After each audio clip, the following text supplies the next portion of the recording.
What's up, guys? Welcome to Harryverse X. We've got something special today. What if John Wick and Kratos found Harry in the cupboard and Baba Yaga and God of War made an unkillable wizard? Don't forget to like and subscribe. Let's dive in. Chapter 1. The cupboard. The rain had been falling on Little Whinging since mid-morning, and by the time evening settled over Privet Drive it had turned a kind of persistent and grey that made the whole street look like a watercolor painting someone had given up on.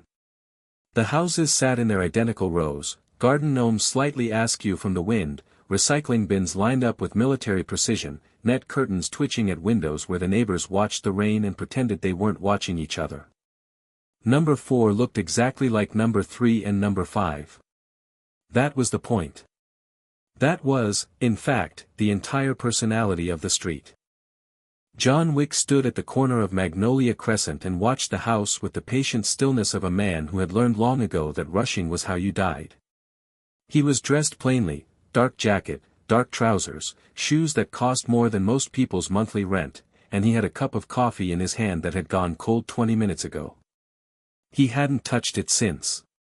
He was using it as a prop, something to hold so that a man standing motionless in the rain for 40 minutes looked like a man waiting for a bus rather than a man assessing lines of sight and calculating how many seconds it would take to cross the open ground to the front door. He was in Surrey because of a name. A name that had come to him 3 days ago through a chain of contacts so carefully insulated from each other that tracing it back to its origin would take a very talented person the better part of a year.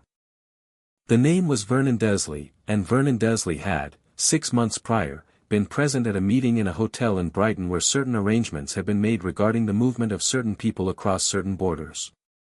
John wasn't here for Vernon. Vernon was a middleman, and middlemen were more useful alive and talking than dead and decomposing. He was here to find out which direction the chain ran and follow it somewhere more interesting. He had not expected the child. He had not expected much of anything at number 4, in honesty. A quiet conversation, perhaps. Some discomfort, some negotiation, a name passed over in exchange for an outcome Vernon Desley would find preferable.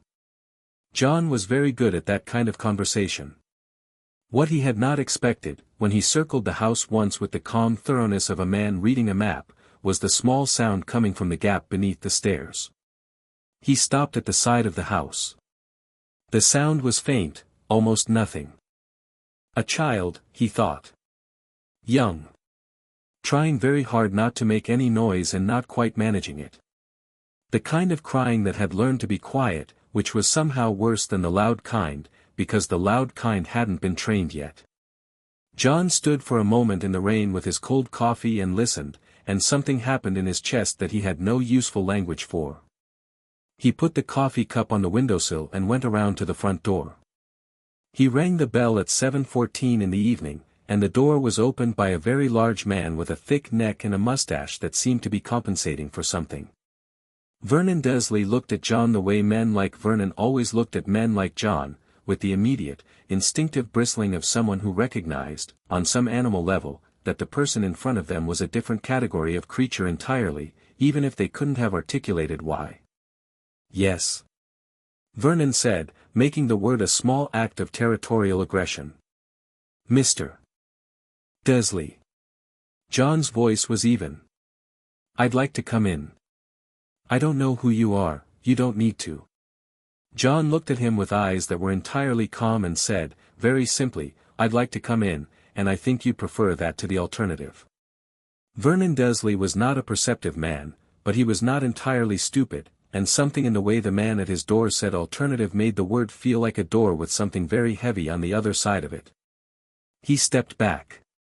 John stepped through. The hallway smelled of carpet cleaner and boiled vegetables and something else underneath, something stale and small and wrong that John's body registered before his mind named it. Neglect. It smelled like a space that someone had learned to be invisible in. A woman appeared at the kitchen doorway. Petunia Desley was thin in the way of people who have channeled a great deal of anxiety into avoiding softness, with a long neck and eyes that went immediately to John with an expression he recognized as guilt wearing the costume of outrage. Who is this? She said to Vernon. I'm not sure, Vernon said, which was honest, at least. Is there a child in this house? John asked. The silence that followed was a specific kind of silence. He'd heard it before. It was the silence of people deciding how much of the truth they could afford. Our nephew, Petunia said, clipping the word. He lives with us. Where? He's sleeping, where? Not a question the second time. What John Wick found in the cupboard under the stairs was a boy of about 4 years old, small even for 4, with a mop of black hair that seemed to be growing in every direction simultaneously and a pair of broken glasses held together with a piece of tape at the bridge. The cupboard was perhaps the size of a generous closet and had been furnished with a cot mattress, a thin blanket, and a cardboard box that contained what appeared to be 3.5 toy soldiers and a broken crayon. The child had stopped crying when he heard the voices. He was sitting with his knees pulled to his chest and his back to the wall, and he was looking up at John with eyes that were very green and very large and utterly, devastatingly calm. Children who had never been frightened looked at strangers with wariness or curiosity. Children who had been frightened a normal amount looked at strangers with caution. This child looked at him with the particular stillness of a child who had learned that how you reacted was the variable you could control when everything else was out of your hands. John crouched down so they were at eye level. "Hello," he said. "Hello," said the boy. "What's your name?" "Harry." "How old are you, Harry?" Harry held up 4 fingers, then looked at them like he was checking they were right. "4," John said. "Nearly 5, Harry said, with the gravity of someone for whom the distinction mattered enormously. John looked at him for a moment. Then he looked around the cupboard. Then he looked back at Harry. "Would you like to come out of there?" Harry looked past him at the hallway, where Vernon and Petunia were standing very still in the way of people who have realized they may have made a miscalculation of some magnitude. "Am I in trouble?" Harry asked. "No," John said. "Are you hungry?" Harry seemed to think about the question very carefully, as though hunger was a subject that required navigation. Then he said, quietly, "Yes." "Then let's go get something to eat." Harry unfolded himself from the cot with the careful efficiency of a child who had learned to take up very little space, and he stood up, and he was small, so small that John felt something in his chest go very tight, and he walked out of the cupboard and into the hallway and looked at his aunt and uncle with an expression that John could only describe as neutral. Not afraid. Not angry. Just waiting. John stood up behind him and looked at Vernon and Petunia, and whatever he communicated in that look made Petunia take 2 steps backward into the kitchen and Vernon go slightly pale beneath his mustache. "His things," John said. "That's," Vernon started. John waited. Vernon got Harry's things, which turned out to be a plastic bag containing 2 t-shirts, 1 pair of jeans with a hole in the knee, and a sock with no partner. John took the bag. Then he walked out of number 4, Privet Drive with a 4-year-old named Harry at his side, and he did not look back. He had a car parked 2 streets over, a sensible gray thing, nondescript, chosen for exactly that quality. He put Harry in the back seat with the gravity of someone performing a procedure and buckled the seatbelt, and Harry sat very straight and looked around the car with interest. "This is your car?" Harry asked. "For tonight. It smells like pine trees. Air freshener." Harry considered this. "I like it." John started the engine and pulled out into the rain and was perhaps 100 meters down the road when the rear passenger window exploded inward. Not from a bullet. From the light bulb on the street lamp outside, which had burst for no discernible reason at the exact moment Harry turned to look at it. Glass tinkled against the car window without penetrating it, but the force of whatever had caused the bulb to detonate had sent a spiderweb crack across the passenger glass. John stopped the car. He looked in the rearview mirror. Harry was staring at the cracked window with wide eyes. "Did you do that?" John asked. Harry opened his mouth. Closed it. Then said, very quietly, "Things do that sometimes. When I feel things." John looked at the window. He looked at the boy. He filed this information without visible reaction, which was perhaps the most useful thing he had done for Harry in this short acquaintance. "Right," he said, and drove. He had a room at a hotel in Guildford, an anonymous business traveler's room with a double bed and a desk and a window that looked at a car park. He sat Harry on the bed and ordered room service, pasta, bread, orange juice, a bowl of fruit, and Harry ate with the focused intensity of a child who had learned not to eat quickly in case the food was taken away, which meant he ate very deliberately, not fast but with absolute concentration, and John sat in a chair across from him and watched and didn't say anything about it. When Harry had eaten about 2/3 of the pasta he stopped and looked at the rest of it. "You can finish it," John said. "You don't want any? It's yours." Harry looked at the pasta and seemed to make a decision. He finished it.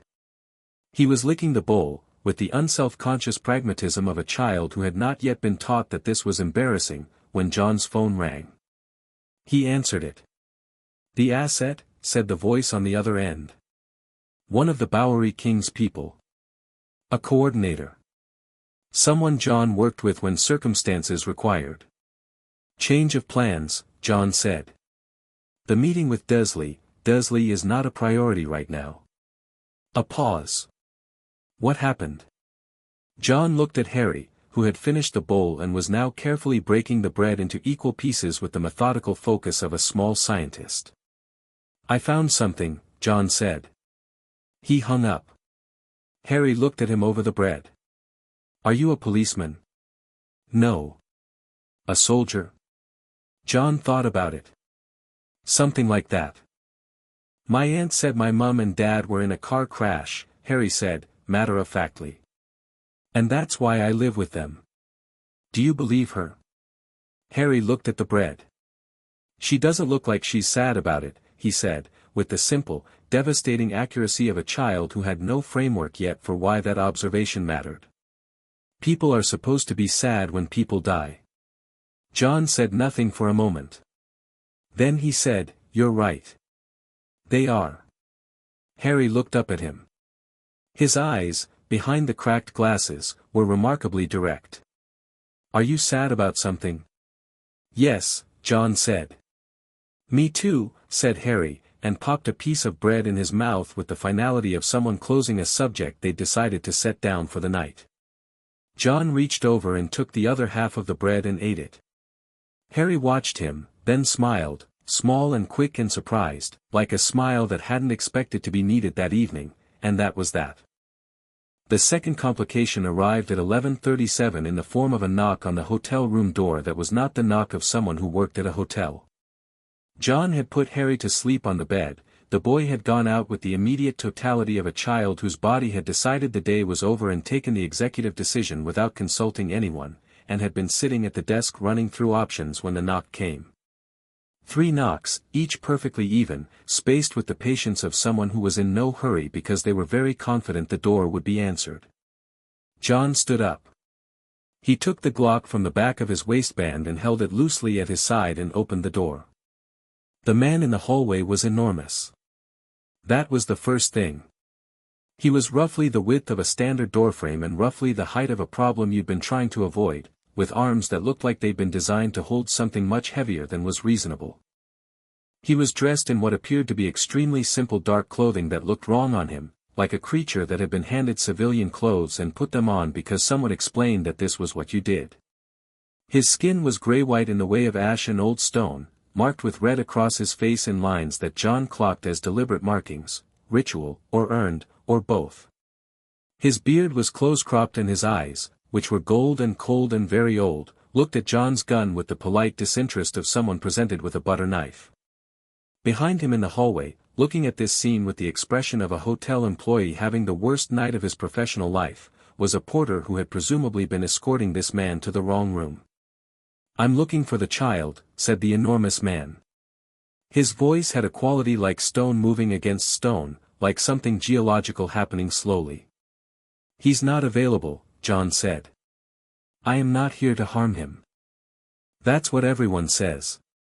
The enormous man looked at John with something that might have been amusement and might have been the geological equivalent of a shrug. "You are very small," he said, "to be speaking to me that way." I've heard that before too, John said. The porter made a sound in the back of his throat and began slowly backing away. Neither man looked at him. John and the man in the hallway regarded each other with the careful mutual assessment of two people who recognized something in each other, not exactly a mirror, but the same category of reflection. Men defined by what they'd done and what they'd lost and what that combination had turned them into. Kratos, said the enormous man, apparently deciding that was necessary. John Wick, said John, and moved aside. Kratos stepped into the room with the careful deliberateness of something very large moving through a space designed for smaller things. He looked at the sleeping boy on the bed and was still for a long moment. Whatever passed across his face during that moment was brief, but John had been reading people for a long time and he caught it, something that crossed between recognition and grief and something older than either. He is the one. Kratos said. I don't know what you're talking about. The boy. Kratos turned from the bed. There are old marks on this world, Wick. Written in the kind of language that persists after people stop speaking it. This child is, he paused, chose the word with the care of a man who had learned not to throw words around carelessly, significant. He's 4. Age is irrelevant to fate. It's very relevant to him, John said. Who sent you? No one sends me, Kratos said, flatly. I was passing through this realm. I felt the disturbance earlier, a burst of power, uncontrolled, raw. A child's power. In this city. He glanced at the cracked window of the car, which John had not yet reported or thought particularly much about beyond filing it. I followed it here. John sat back in his chair and looked at the man across the room, at the size of him, the stillness of him, the strange quality of presence that wasn't threat exactly but was something adjacent to it, something that said I have moved through things that would have destroyed anything else with every breath he took. Sit down, John said. I'll make coffee. There was a pause during which John was fairly certain Kratos was deciding whether to be offended or amused. Then the enormous man folded himself into the room's small sofa with a kind of controlled excess, like a mountain deciding to take a seat, and said nothing.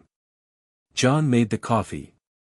They sat in the small hotel room in the rain-wet quiet of the English night, and John explained what he'd found, the cupboard, the child, the plastic bag of belongings, the burst of power in the car, and Kratos listened with the focused attention of someone who had learned that information was worth more than reaction. When John finished, Kratos said, he will need to be trained. He's 4 years old, John said. He needs food and a bed and someone to tell him he hasn't done anything wrong. Yes, Kratos said, without disagreement. And then he will need to be trained. John drank his coffee. Outside the rain continued its patient work on Surrey. There's a magical community, John said. Hidden. I don't know the scope of it, but I know it exists. I've been on the periphery of it twice in my career and both times I walked away because it was outside my area. He's part of it. The glasses, the hair, the scar on his forehead, he'd noticed it in the cupboard but said nothing at the time. A lightning bolt, clean and old. Someone's going to come looking for him. Then we should be ready for them, Kratos said.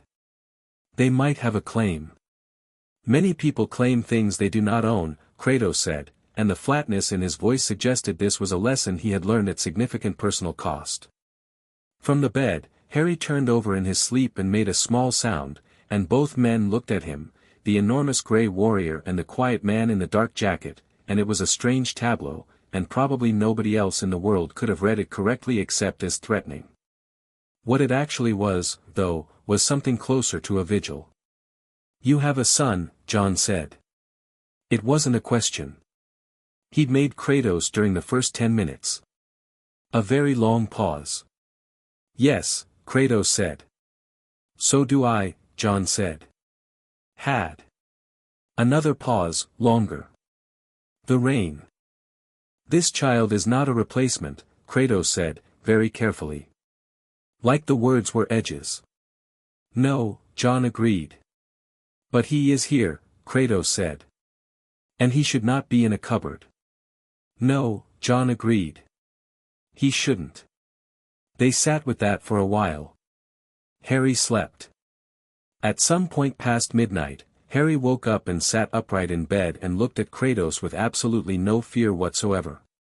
Kratos looked back at him. "You're very big," Harry said. "Yes," Kratos said. "Are you a giant?" "No." Harry tilted his head. In the low light of the room his scar was visible and his green eyes were very awake and very direct. "What are you?" Kratos was quiet for a moment in the way of someone choosing honesty over convenience. "A warrior," he said. "A god, once. A father." Harry processed this with the magnificent practicality of a nearly 5-year-old. "Which one are you now?" "The last one," Kratos said. Harry nodded, as if this was a satisfactory answer. He looked at John. "Are you still here?" "I'm still here," John said. "Okay." Harry lay back down. Pulled the blanket up. Then said, into the pillow, in the specific tone of someone issuing a corrective, "The bread was very good, by the way. I should have said that before." John looked at Kratos. Kratos looked at John. Harry was asleep again in approximately 45 seconds. Morning came with thin gray sunlight through the curtains and the sound of Harry in the bathroom brushing his teeth with a toothbrush John had found in his travel kit and handed over without comment. The sounds coming from the bathroom suggested Harry was not particularly familiar with the concept of not using the entire tube of toothpaste at once, but John let it go. He was on the phone when Harry emerged, foamy and satisfied. "I understand that," John was saying into the phone. "Tell him I'll be in touch." He hung up and looked at Harry. "How do you feel?" Harry considered the question with great seriousness. "Okay," he said. Then, as if this required clarification, "Better than yesterday." "That's good." Who was on the phone? "Work." Harry accepted this. He sat on the edge of the bed and looked at the space where Kratos had been, which was now empty. The big man had left sometime in the early morning. Where did the giant go? "He'll be back," John said. "How do you know?" John thought about this. "He didn't say goodbye." This seemed to make sense to Harry, who nodded and swung his feet, which didn't reach the floor. "Where are we going?" "I don't know yet," John said, and it was the most honest thing he'd said in several years. "Somewhere better than where you were." "That's easy," Harry said, without bitterness, just fact. "Anywhere is better than that." John looked at him. 4 years old. Broken glasses. 1 sock. A bag with 2 t-shirts in it. Looking back at John with those green eyes that had apparently decided, sometime between the cupboard and the pasta and the morning light, that John Wick was a person worth trusting, not because he'd earned it through any conventional means, but because he had opened the door and crouched down and asked Harry's name and not flinched when the street lamp exploded. Small things. The kinds of things that turned out to be everything. "We'll need to get you proper glasses," John said. "These ones work mostly," Harry said, touching the tape at the bridge. "Just a bit blurry on one side." "Proper glasses," John said again. Harry smiled. That small, surprised smile from the night before. Like it kept catching him off guard. "Okay," he said. The owl arrived at 9 in the morning. Not a letter, just an owl. A large, tawny thing that landed on the windowsill of the hotel room with the entitlement of a creature that had been doing this for centuries and had no patience for people who were surprised by it. It looked at John. Then it looked at Harry. Then it ruffled its feathers with the deep satisfaction of something that had completed a task successfully. Harry, to his credit, regarded it with curiosity rather than alarm. "That's an owl," he said. "Yes," John said. "Why is it on the window?" "I don't know yet." Harry got up and went to the window and looked at the owl at close range. The owl looked back at him. Then it lifted 1 foot, on which there was no letter, no message, nothing, just the owl itself, standing there. "I think it's just looking," Harry said. "Maybe," John said.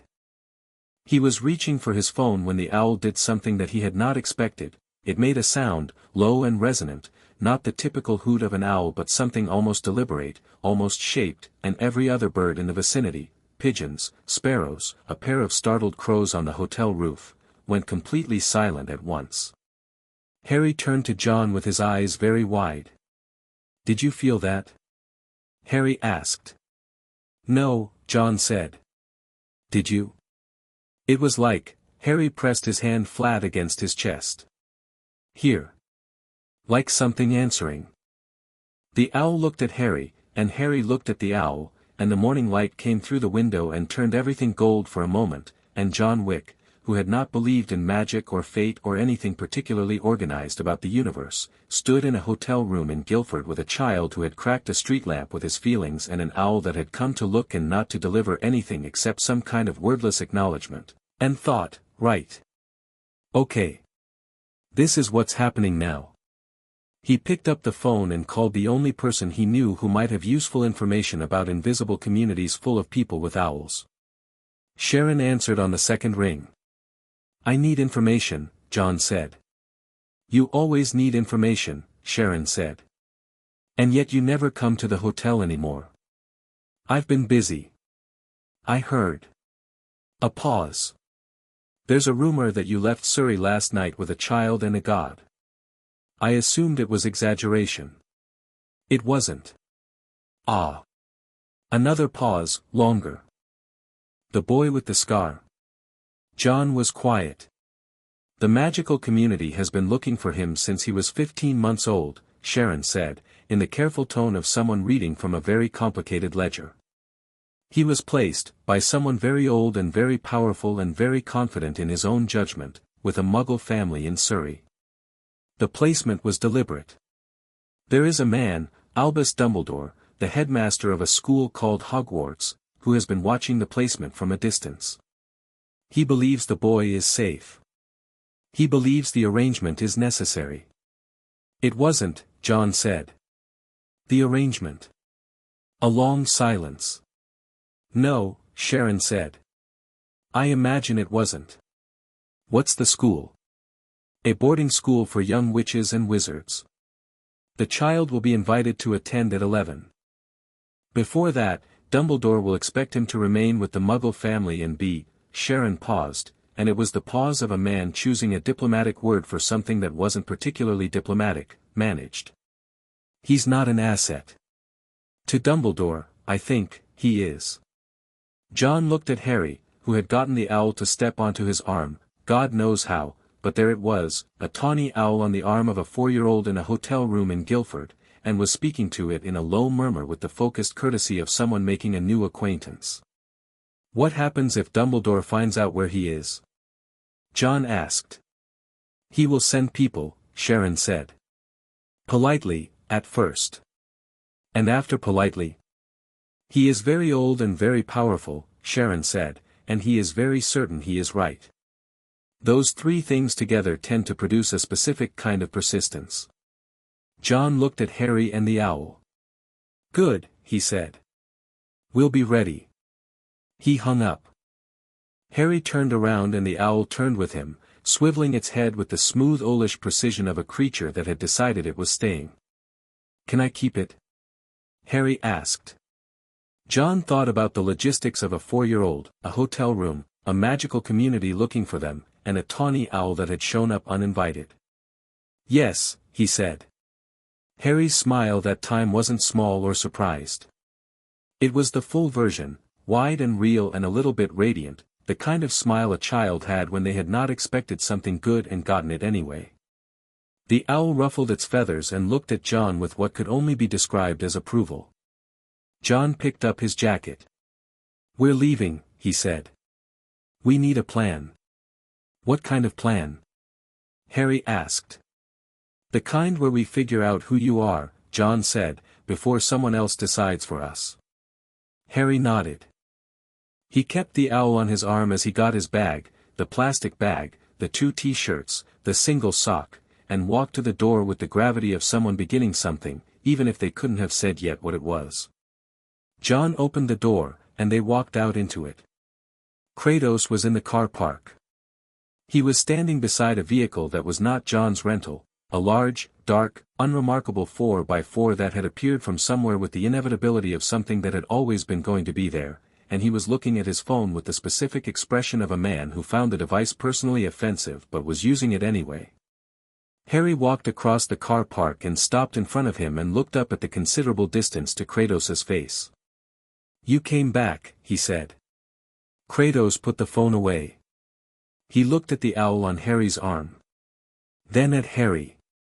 Then at John, who shrugged fractionally. "I said I would," Kratos said. "You didn't say anything," Harry said. "I didn't say goodbye," Kratos said. "Which is the same thing." Harry turned this over. Then he held the owl up toward Kratos, an offering, or an introduction, he'd decided which. "This is," Harry paused, apparently realizing he hadn't named the owl yet. He looked at the owl. The owl looked back at him. "This is Leonidas," Harry said, with the conviction of someone who had just decided something irrevocably. Kratos looked at the owl. "A Spartan name," he said. "Good." Leonidas fluffed up with the dignity of someone whose name had been recognized. John unlocked the car and put Harry's bag in the back and opened the rear door. Harry climbed in, owl and all. Kratos folded himself into the passenger seat. John got behind the wheel. "Where are we going?" Harry asked, from the back. "North," John said. "How far north?" "Far enough," John said. Harry looked out the window as John pulled out of the car park and onto the road, and Surrey began to recede behind them, the net curtains, the recycling bins, the identical houses, all of it growing smaller in the mirror. Harry watched it go and said nothing. Leonidas the owl tucked his head under his wing and went to sleep on the boy's arm with the magnificent indifference of a creature that had fully committed to this arrangement. In the front seat, John drove and Kratos sat with his hands on his knees and neither of them spoke, and that was fine, because some things didn't need to be said out loud to be understood. The boy in the back seat was no longer in the cupboard. Everything else was solvable. Chapter 2, The education of Harry James Wick. The cottage in Norway had been John's for 11 years before Harry ever saw it. It sat in a valley between two ridges of dark pine, close enough to a fjord that on clear mornings the water was visible from the upper window as a thin silver line between the trees. The nearest town was 40 minutes by road. The nearest neighbor was a farmer named Gunnar who minded his own business with the practiced completeness of someone who had learned, through one or two early experiences, that the people in the valley cottage were not the kind of people you asked questions of. It had 3 rooms and a wood stove and a cellar that John had converted, over the years, into a space that looked from the outside like somewhere you'd store root vegetables and from the inside like somewhere you trained for the specific eventuality of the world deciding to come for you. Harry loved it immediately. He stood in the doorway of the main room on the first morning and breathed in the smell of wood smoke and pine resin and cold air and said, "This is the best place I've ever been," with the simple completeness of a child making an official statement, and John, who was carrying in bags behind him, did not say anything but something in his posture shifted very slightly. Kratos stood in the yard looking at the tree lean with the focused attention of someone reading a landscape for tactical information. Leonidas the owl had already found a beam in the ceiling and installed himself there as though the cottage had been waiting for him. "There are tracks," Kratos said, from outside. "Bear, possibly. 2 days old." "I know," John called back. "Good," Kratos said, and came inside.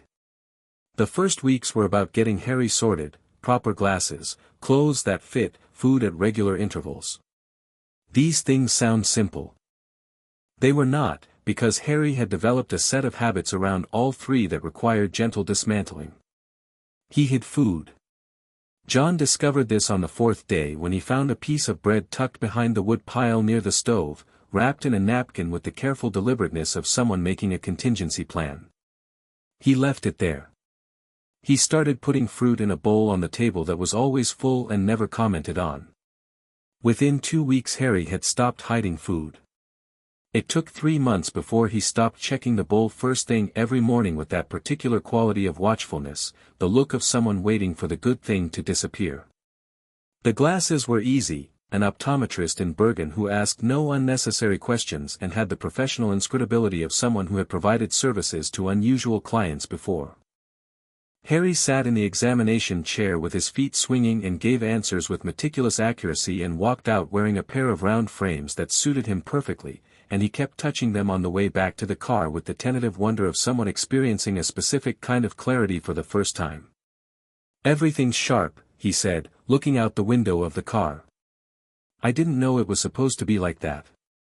John drove and said nothing, because there was nothing useful to say to that. The clothes took longest, not because Harry was difficult about it but because he kept gravitating toward things that were slightly too big, t-shirts that hung off his shoulders, jumpers that covered his hands. John didn't redirect this. He bought what Harry chose, and he noted it, and he filed it under things that will change rather than things that need fixing now. It took about 5 months before Harry started asking for things in his actual size. Kratos began training him when he was 5, and he began the way John had not expected, with stillness. "Sit," Kratos told him, outside in the yard on a morning when the frost was still on the grass and Harry's breath was making small clouds in the air. He pointed at the flat rock near the tree line that John used as a bench. Harry sat. "Now be quiet," Kratos said. Harry opened his mouth. "Be quiet," Kratos said. Harry closed his mouth. He sat on the rock.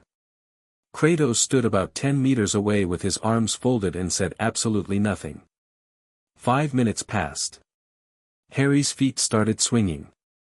Kratos gave him a look that had apparently been calibrated across centuries of soldiers and the feet stopped swinging.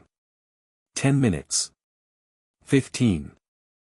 At 23 minutes a bird landed in the tree above Harry, a small, brown thing that tilted its head and sang one bright note, and every other bird in the immediate area went silent, exactly the way they had gone silent when Leonidas had done his thing in the hotel room.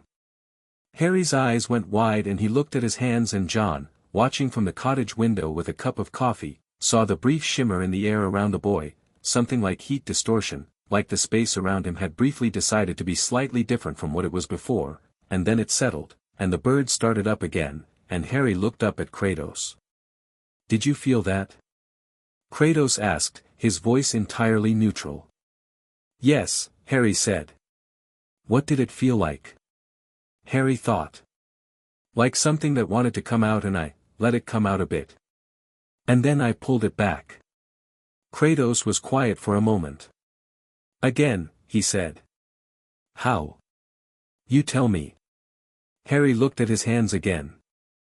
He sat for a long time, very still, and nothing happened, and then something did, small, barely anything, just a trembling in the frost crystals on the grass around the rock, a brief iridescent shimmer, and it settled again.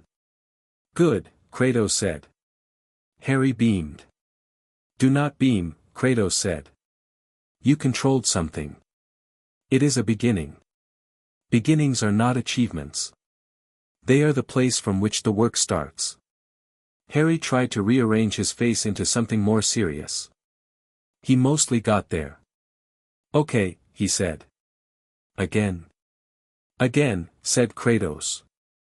John's approach was different in every way, which turned out to be entirely intentional.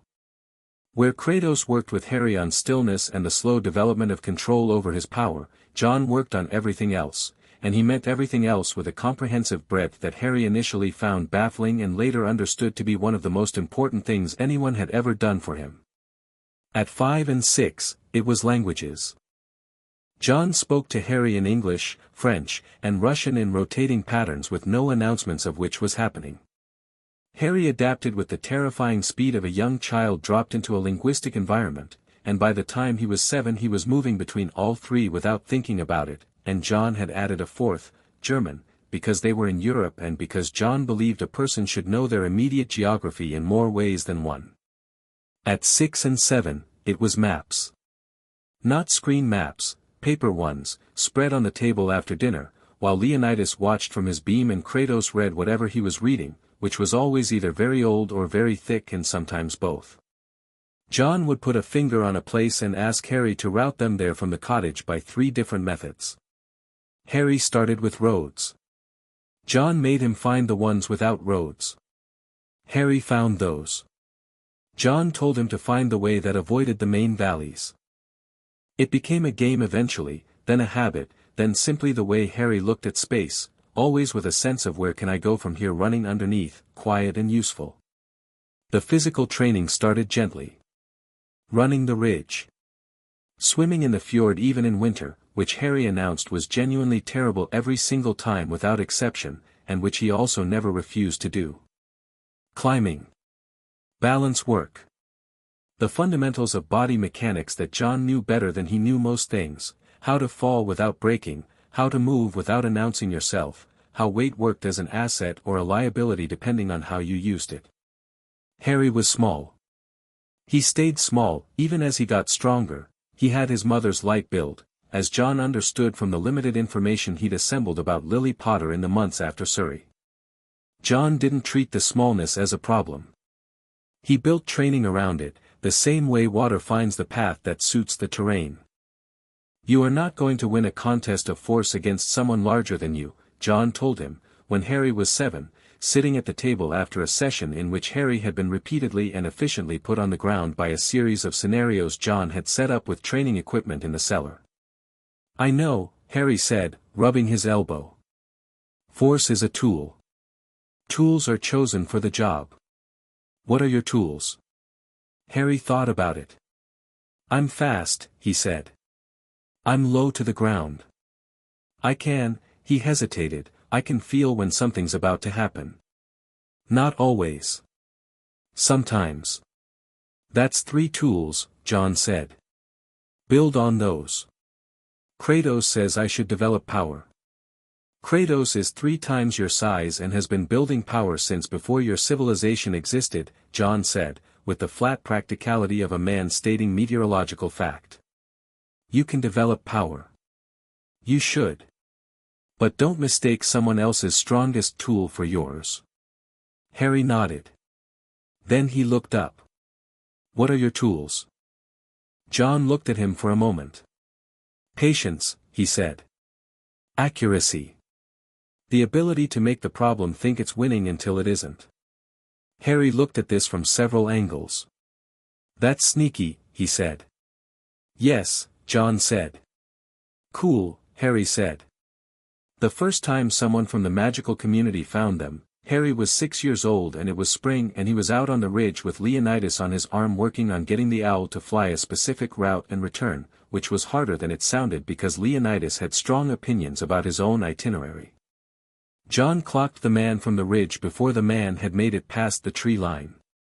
He watched him through the window of the cottage, middle-aged, unremarkable clothes, a wand in his hand that he was using with the casual certainty of someone who expected it to be enough. He was walking toward the cottage with the purposeful directness of someone who had been given an address and told to make contact. John met him at the yard. Mr.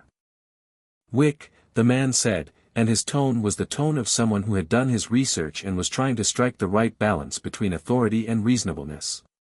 My name is Elias Thornton. I've been sent by the Wizarding Governance Council to, I know why you're here, John said. Thornton blinked. Then you'll understand that the child's legal magical guardianship does not exist, John said. His Muggle guardianship was abandoned by those guardians when they failed to meet the basic legal requirements of the role. That's documented. Thornton paused. He had not expected documentation. There are specific magical protections, blood wards, that require the boy to be with his mother's family. The wards were on the house, John said. They were linked to a location and a relationship of care. The relationship of care was not present. The wards failed 18 months ago. You can check that. Thornton stared at him. He was recalibrating. John could see it happening. Mr. Dumbledore will, I'm aware of Mr. Dumbledore, John said. When he'd like to have a conversation, personally, in good faith, about what's best for the child rather than what's useful for his plans, I'll have that conversation. Until then, you can tell him the boy is healthy and safe, which is more than the cupboard under the stairs managed." Silence. Thornton looked at him. He looked at the cottage. He looked back. "You know about," he stopped himself. "About the cupboard," John said. "Yes." Thornton put the wand away. Not because he'd been threatened, John hadn't moved, but because he was a man who had just had the scaffolding of his position knocked away and was trying to find the ground.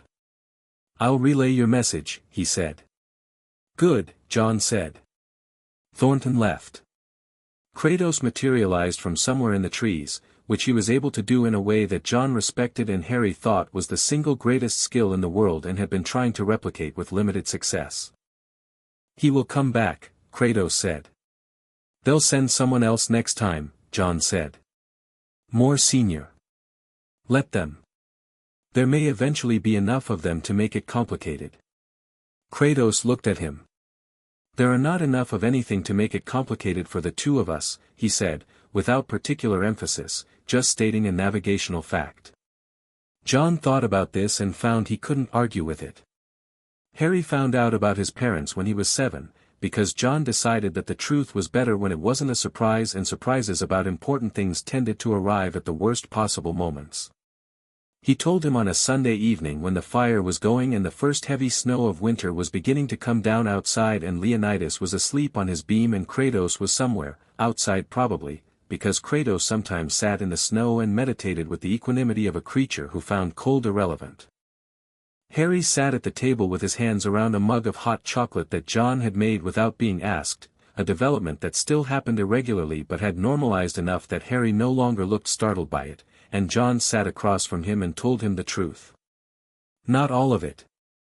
Not the parts John didn't know, and there were several. But the parts he did know, that Harry's parents had been murdered. That they had been killed by a man who had been very powerful and very dangerous and had apparently been, somehow, stopped by Harry himself as a very young child. That the magical world knew his name and knew his face and had built a story around his survival that was already, at 7 years old, bigger than he was. Harry listened without interrupting. The hot chocolate steamed. Outside the snow came down in thick, patient curtains. When John finished, Harry was quiet for a while. Then he said, "How did I stop him?" "When I was a baby." "I don't know exactly," John said. "Something your mother did. A protection. Her choice to die for you. It left a mark on the curse. Made it rebound." Harry touched the scar on his forehead with 2 fingers. He'd always known it was there. He'd never pressed hard on what it meant. "And now everyone thinks I'm special because of that," he said. "Yes. But I didn't do anything," Harry said. "My mum did the thing. I was a baby." "That's true," John said. Harry looked at the fire. "That seems like a lot of expectations to put on a baby," he said. "It is," John said. "Are you putting those expectations on me?" John looked at him directly. "No," he said. "I want you to be capable. I want you to be able to make choices and handle what comes at you. What you choose to do with that is yours." Harry was quiet again. "Then, do you think he'll come back? The man who killed them?" "Yes," John said, because lying to Harry about this would have been an insult, and John had decided early on that the category of things he would lie to Harry about was very small and this wasn't in it. "Eventually. Will I be ready?" "Yes," John said, with the same flatness he used when stating facts about maps or languages or body mechanics. Not a promise wrapped in sentiment. Just a simple report of a thing that was going to be true. Harry looked at him for a long time. Then he picked up his hot chocolate and drank some of it and said, "Okay. Okay." John said. "I believe you," Harry said. "So. Okay." He paused. "Can I ask you something else?" "Yes." "Kratos lost a family too," Harry said. "A wife and a child. Before Atreus. He'd gathered this slowly, over months, from the rare moments when Kratos's guard dropped fractionally. And you lost someone. John said nothing. That's why you're both like this, Harry said. Not unkindly. Like, all the way inside yourselves except for the important things. John looked at him. I'm like that too, Harry said. Sometimes. He looked at the mug. I don't want to be like that forever, though. All the way inside. You won't be, John said, and meant it with a certainty he could not entirely have explained. Harry seemed to take this on board the way he took most of John's definitive statements, as reliable data to be added to the working model. Good, he said, and finished his hot chocolate. The magic, through all of this, was growing. Harry couldn't have told you what it felt like from the inside, and when people asked him later he usually shrugged and said it was like knowing a language you'd never been taught. It was always there, it had always been there, and the question wasn't whether to use it but how. Kratos worked with him on control. They spent a year on doing very small things very precisely, moving objects not with force but with intention, the way you'd pick something up with 2 fingers rather than a fist. Harry broke things at first. He broke a lot of things. The record was 17 cups in a single morning session, all of them exploding with varying degrees of enthusiasm when Harry pushed too hard and the magic kicked out instead of settling in. Kratos replaced them without comment every time. On the 18th cup Harry managed to lift it an inch off the table, hold it for 30 seconds, and set it back down without a scratch. Kratos said nothing. Harry looked at the cup. I did it, Harry said. You did it once, Kratos said. Now do it 40 times. He did it 40 times. The 40th cup he held for a full minute. Good, Kratos said. That was, objectively speaking, the most effusive praise Kratos had ever given him, and Harry received it with approximately the warmth of someone being handed a medal. What Kratos didn't teach Harry, deliberately, carefully didn't teach him, was what you could do with raw force when you stopped managing it. He believed in control first, the same way you learned to walk before you ran, and Harry absorbed this philosophy with the focused patience of a child who trusted the methodology because he'd seen where trusting nothing led. But the power was there. It was increasingly, inescapably there. By the time Harry was 8, Leonidas had developed the habit of flying to the other side of whatever room Harry was in when Harry was working magic, not because the owl was afraid but because the air pressure around Harry changed in ways that the owl found personally intrusive. By the time Harry was 9, he could do things without words or wands that the magical community's understanding of early childhood development suggested shouldn't be possible for another 2 years and only with a wand in hand. John watched this and said nothing and quietly updated his mental file. Kratos watched this and said nothing and quietly revised his training plans. When Harry was 8 he met Atreus. Kratos brought him one afternoon in the way Kratos brought anything, without announcement, simply arriving with it. Atreus was older than Harry, a teenager, with quick eyes and the contained energy of someone who'd been on the road long enough to make that the norm. He looked at Harry with the frank assessment of one serious young person evaluating another, and Harry looked back with the same quality. "My son," Kratos said, in a tone that managed to convey approximately 14 things about pride and complicated history and ongoing negotiation simultaneously. "Hi," Harry said. "Hi," said Atreus. Then, because he had his mother's instinct for cutting through, "You're the kid who blew up the street lamp." Harry grinned. "I've blown up better things since then." Atreus sat at the table while Kratos and John had one of their periodic conversations in the yard that Harry was not yet included in, and he told Harry about the realms and the gods and the things he'd seen, not with the dramatic weight of someone performing a history lesson but with the easy fluency of someone describing a place they'd been. Harry listened with the total absorption he brought to anything that gave him more map, more terrain, more ways to understand the shape of the world he was growing into. "You know about the Norse gods," Harry said, when Atreus described Odin. "Are there others? Other pantheons? Other realms?" Atreus looked at him. "Greek ones," he said. "Egyptian. There's more than you'd think. Are there magical humans? Not just the British wizards. Atrus laughed. There's a lot more than British wizards, mate. Harry absorbed this with the focused satisfaction of someone filling in a map. Good, he said. The British wizards seem very, he searched for the word, specific in their worldview. You haven't even met them yet.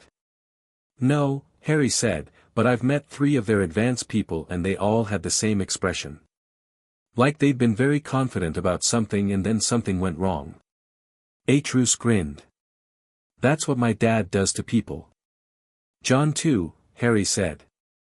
They both looked out the window at the 2 of them in the yard, standing opposite each other in the cold in that way they had, not tense, just present, 2 extremely contained very dangerous things existing in the same space without incident.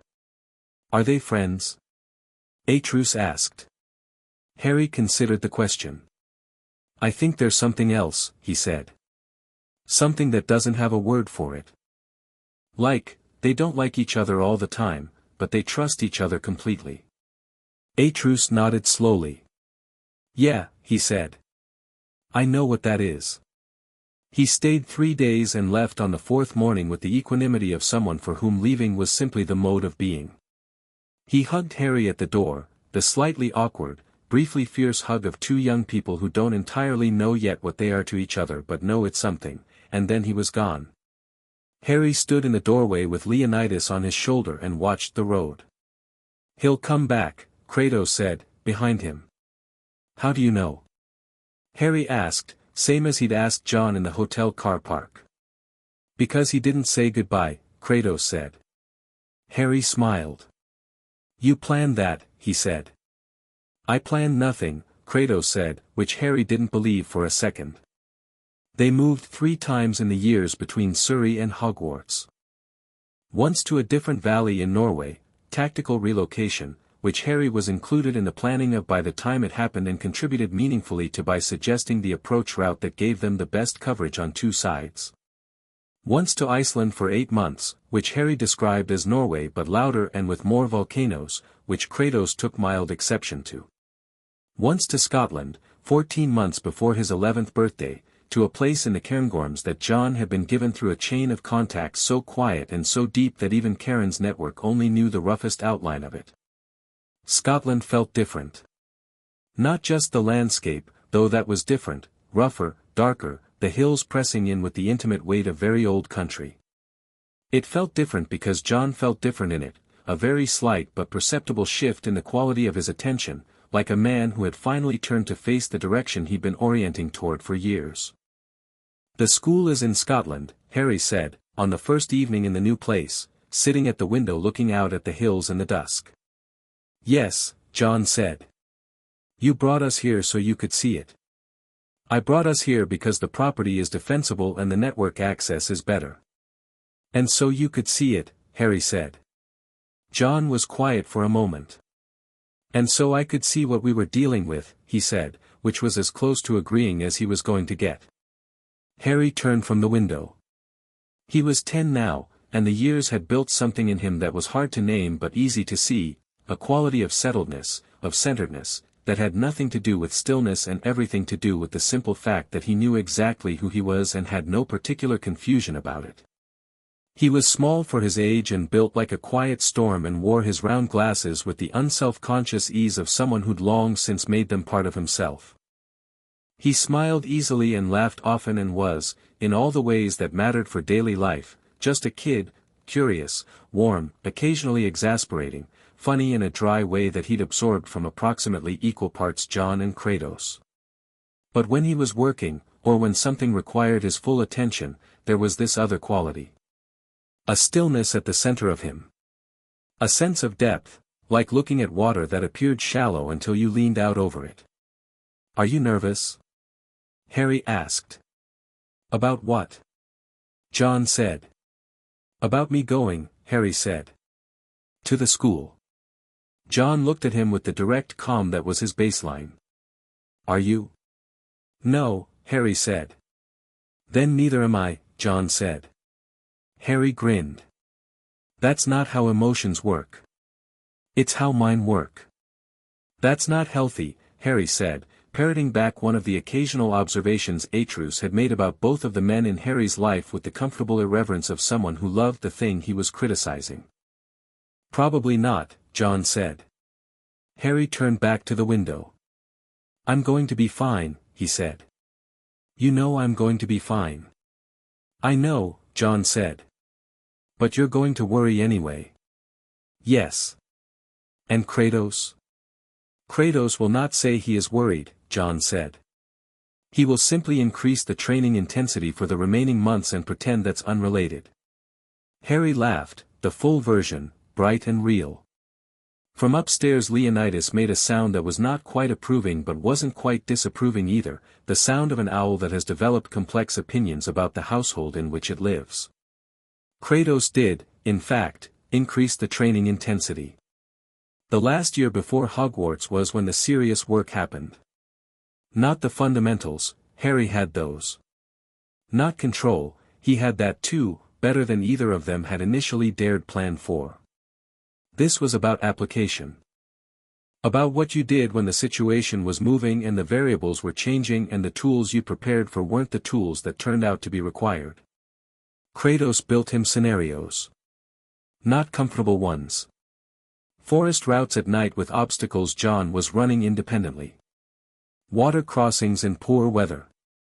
Situations where Harry's magic kicked out under stress and he had to decide in a fraction of a second whether to use it, suppress it, or direct it. He also, for the first time, sparred with him directly.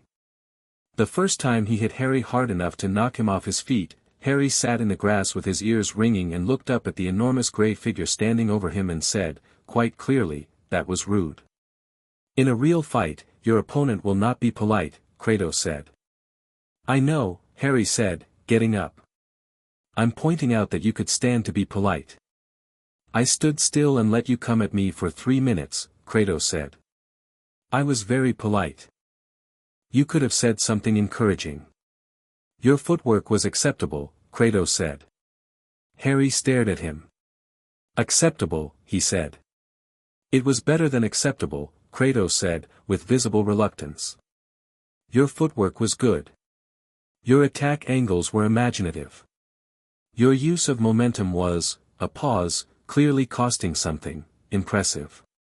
Harry pointed at him. You said a nice thing. I stated an observation. You made a face while saying it, Harry said. A human face. With feelings. Kratos looked at him. Something moved across the gold eyes that Kratos had no name for and would not have named even if he had. Again, he said. Harry attacked from a different angle this time.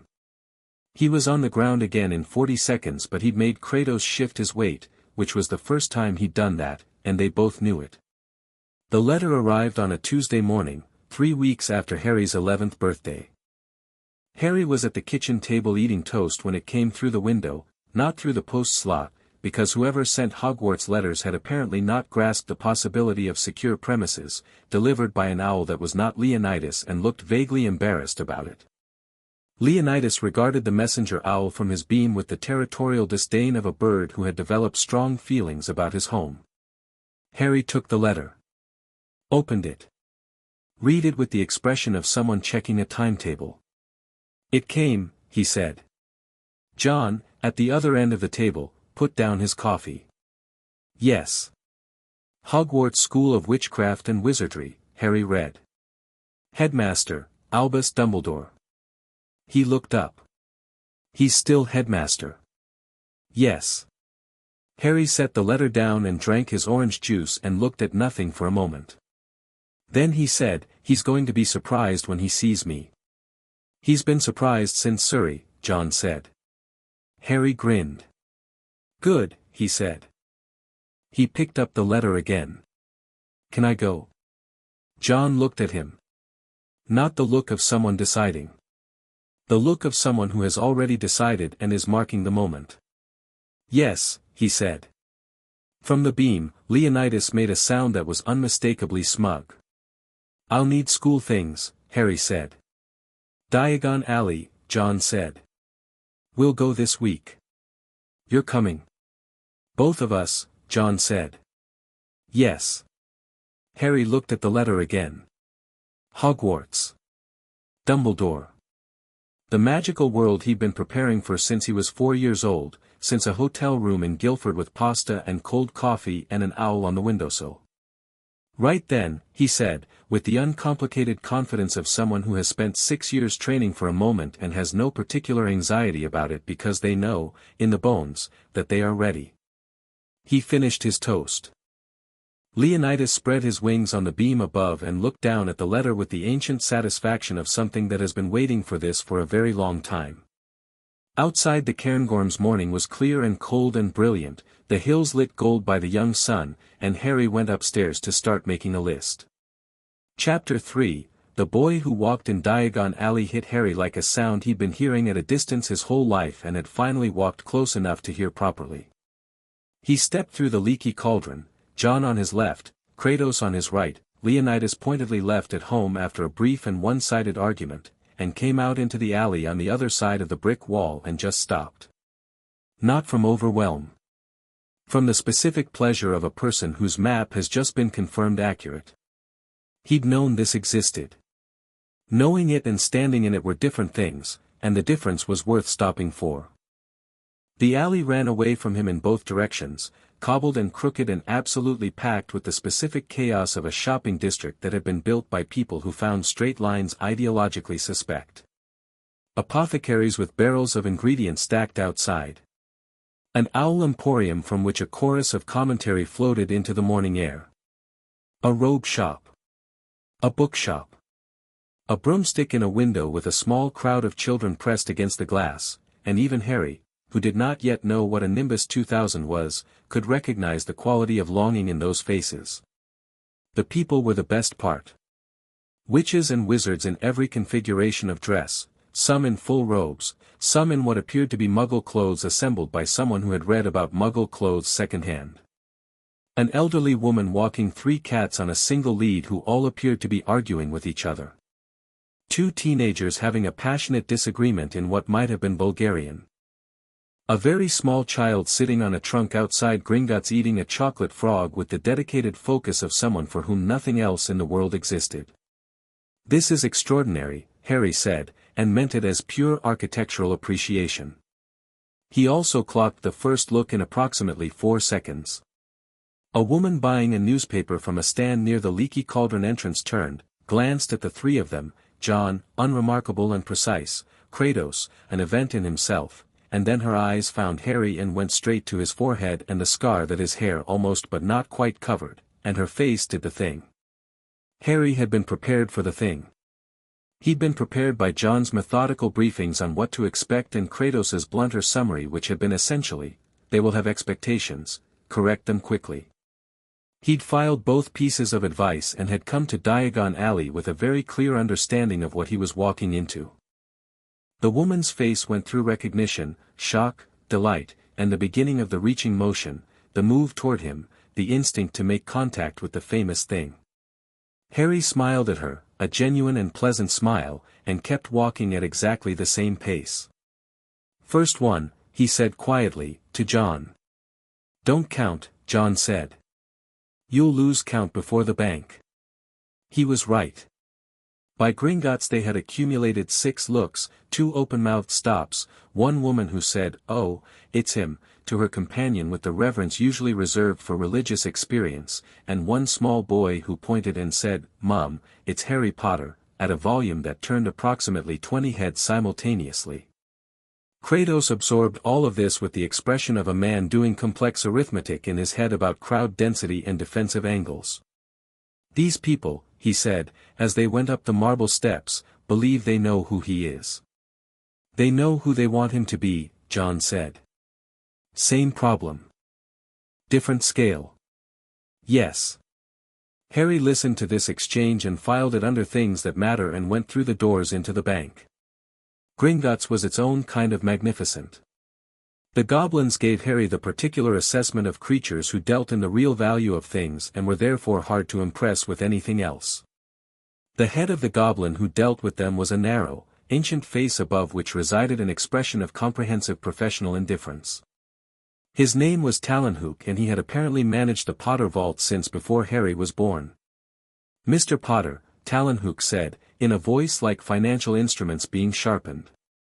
"Mr. Talonhook," Harry said, matching the tone precisely. "I'd like to review the full account summary before I make any withdrawals.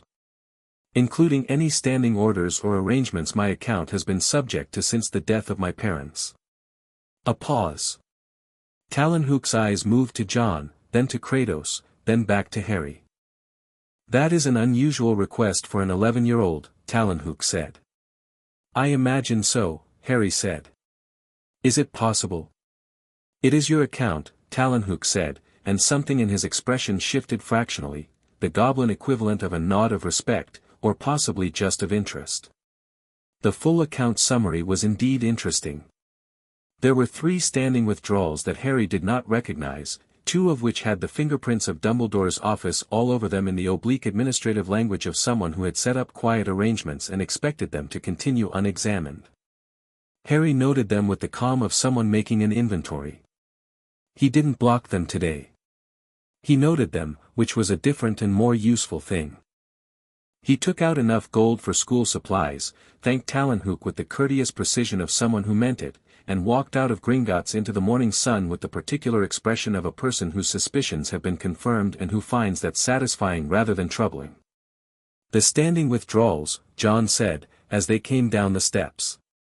"I saw them," Harry said. And I know what to look for now," Harry said.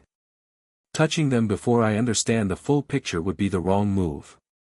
John glanced at him. "What?" Harry said. "Nothing," John said, which meant something, but not something he was going to put into words. The bookshop was flourish and blots, and it was where the morning became briefly complicated. They were in the school books section, Harry reading the back cover of the Standard Book of Spells, Grade 1 with the focused assessment of someone who already knew most of what was in it and was calibrating how much of that to perform for the benefit of not making every class unbearable before November, when the door opened and brought in a family. The father came in first. He was tall and blond in the deliberately composed way of someone who had been told from birth that composure was the same as superiority and had never been given reason to question this. He wore robes that were expensive and knew it.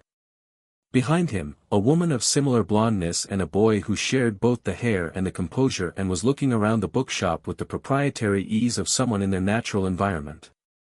Draco Malfoy clocked Harry in approximately the same time Harry had clocked the woman with the newspaper in Diagon Alley, which was to say immediately. The recognition did the same thing in his face, recognition, then calculation, but Draco's version had a specific undertone that distinguished it from the woman's reverence, something that was trying to decide whether it was pleased or threatened and hadn't settled yet. "Harry Potter," Draco said, as though confirming something he'd been told. "That's me," Harry said, not looking up from the book. A beat. Draco hadn't expected that. "I heard you were living with Muggles." "For a while," Harry said. "That must have been," Draco started, in the tone of someone preparing to perform sympathy that isn't sympathy. "Fine," Harry said, and looked up and smiled at him, pleasant and clear and with nothing behind it that required anything from Draco. "I'm Harry." He stuck out his hand. Draco shook it, slightly wrong-footed by the smile. "Draco Malfoy. Going to Hogwarts?" "Yes." Said with the faint implication of obviously. "Good," Harry said. "It'll be useful to know people." Something crossed Draco's face, uncertainty rebranding itself as interest. He was being handled and he could almost feel the shape of it but not quite, because Harry wasn't being dismissive or superior, just warmly certain, and it was hard to get your defenses up against something that wasn't attacking you. Lucius Malfoy, at this point, had noticed Kratos. Harry watched this happen in his peripheral vision. Lucius Malfoy was a man who had assembled his identity largely from the confidence that he was always the most significant person in any room. The arrival of Kratos into his awareness had the effect of a very large, very cold wave on that confidence, not drowning it, but definitely interrupting it. Kratos looked at Lucius Malfoy the way he looked at most things that were not battles or training or family, with the calm, thorough indifference of a man who had seen empires and found this particular man not particularly interesting. "And these are your," Lucius started, trying to find the correct category word. "My family," Harry said, simply. "Ah." Lucius looked at John, who was reading the spine of a book with the expression of someone who had already read it. He looked at Kratos again. He looked at Harry. He chose to relocate toward the more expensive section of the shop. Draco lingered for a moment. "I'll see you at school," he said, with the cadence of someone who hadn't finished deciding what that meant. "Looking forward to it," Harry said, and meant some portion of it. The wand was last. Ollivander's was narrow and dusty and full of the particular quality of silence that comes from being surrounded by a very large number of dormant significant things. Mr. Ollivander emerged from the shadows between the stacks with the theatrical precision of a man who knew exactly what he was doing and had refined it over many decades into something close to performance. He looked at Harry for a long moment before saying anything. "Mr. Potter," he said. "I've been wondering when you'd come in." "Here I am," Harry said.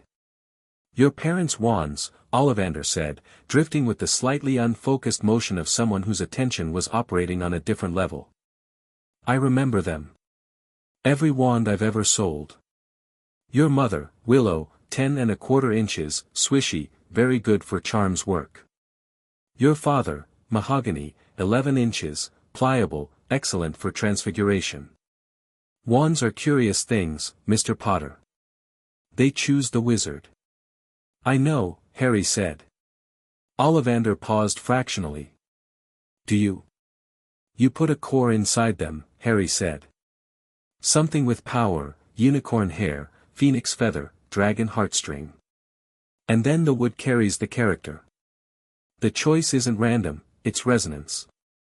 The wand is drawn to the magic it can best conduct, and the wizard is drawn to the wand that reflects what's already in them." Ollivander looked at him for a very long time. Behind Harry, John said nothing. Kratos said nothing. The shop was very quiet. "Quite right," Ollivander said, in a different register entirely. "Who taught you that?" "I read," Harry said. Ollivander looked at him with eyes that were very bright and very old. "Let's see. 14 wands." Harry held each one, felt it, set it down. Not dramatically, he didn't feel the wrong ones as wrong, exactly, more as the way a key that isn't the right key still fits in the lock and turns, just not all the way. On the 7th wand there was a warmth, a recognition, something that aligned, but it wasn't quite, and he set it down. On the 15th, Ollivander came back with a box that he seemed to approach with a slightly different quality of attention. "Curious," he murmured, holding it out. "Holly and phoenix feather. 11 inches. Nice and supple. Very curious." Harry took it. The warmth was immediate and complete, like a door opening into a room you'd known was there. The air moved around him, not dramatically, not with the golden spark some of the other tries had produced, just a deep, settled motion, like something breathing in. Leonidas, if he'd been here, would have gone to the other side of the room. "Yes," Harry said. "Curious," Ollivander said again, and now there was something in his tone, not afraid, but cautious the way a man is cautious standing near a very large natural feature that he respects. "That is the twin, Mr. Potter. The brother wand. The same core, a feather from the same phoenix, as the wand that gave you your scar. 13½ inches, You know whose wand?" Harry held the holly wand and looked at it. "And what does that mean?" he asked.